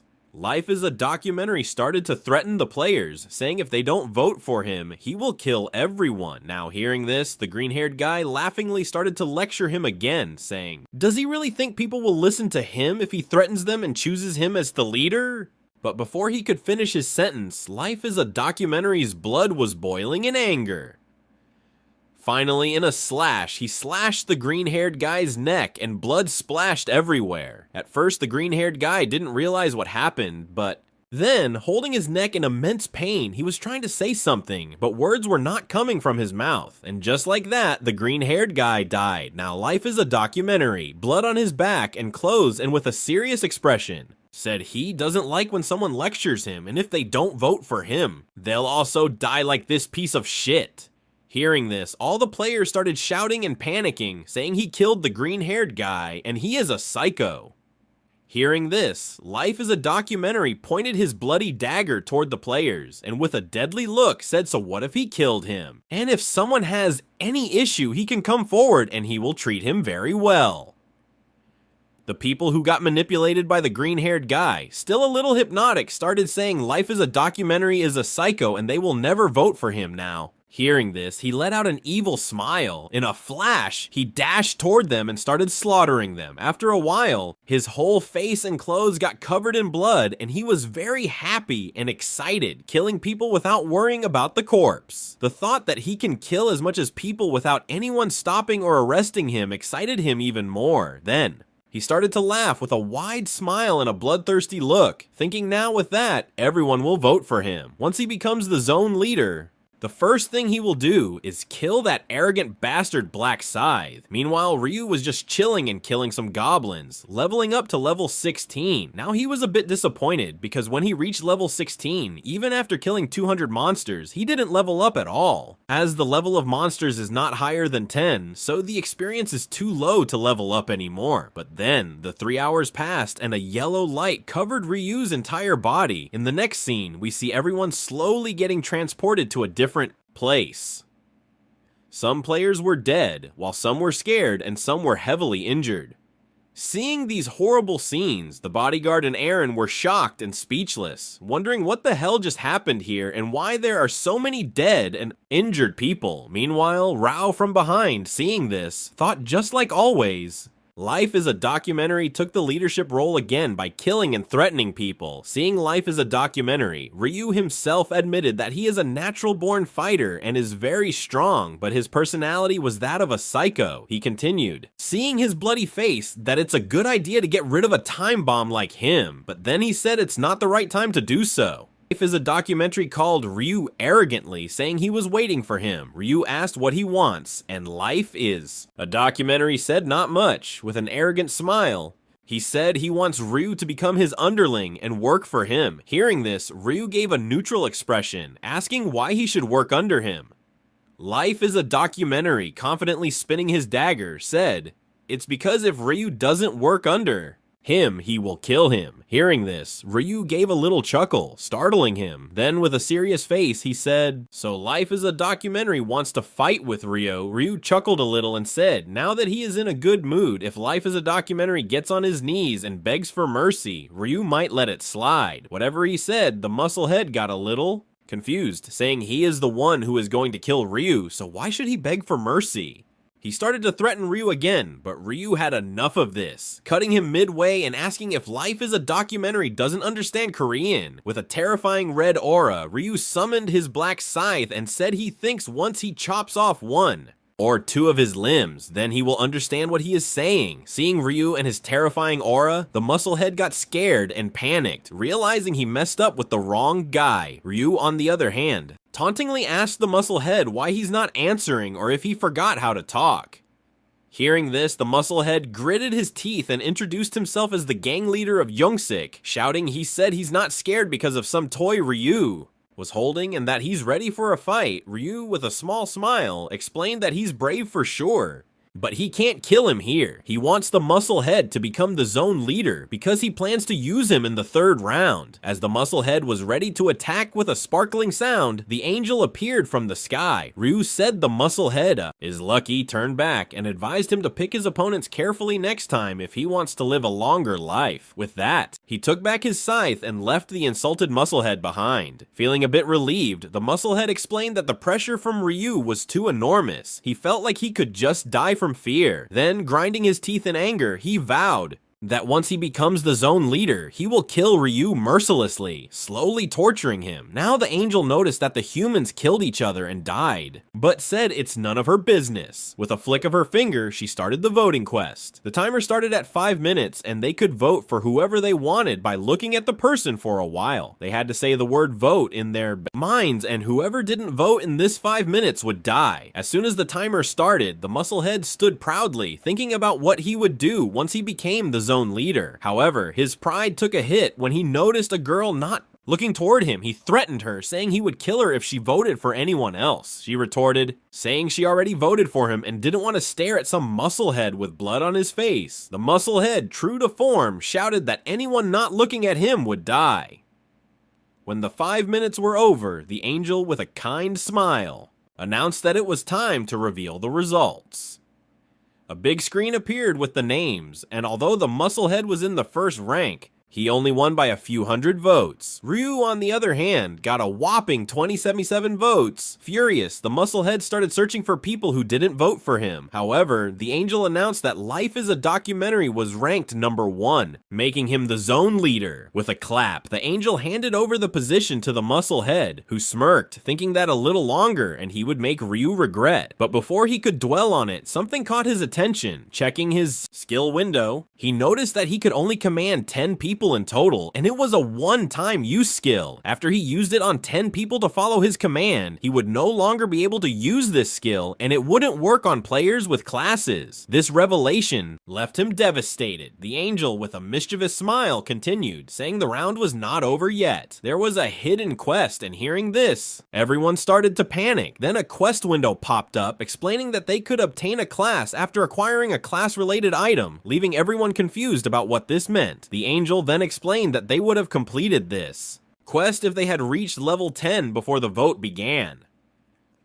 Hearing this, a man scratching his head asked how he could kill monsters when there were no monsters around. The angel's facial expression became a little intense and angry. As she said, there were monsters everywhere. It's just that they were too lazy and scared to find them. The angel continued, revealing that a total of 80,000 people worldwide had acquired a class in the second round before the vote. She also mentioned that someone from their zone had achieved this feat. Everyone was shocked and asked who it was. With a flicker of her hand, the angel displayed a big system window with all the information. There, Ryu was ranked 1 in the entire world and was the first to acquire a class, followed by Heavenly Demon. As everyone stared in amazement, not only did Ryu get a class, but he was the first in the world to do so. On top of that, his class name was Grim Reaper, the god of death.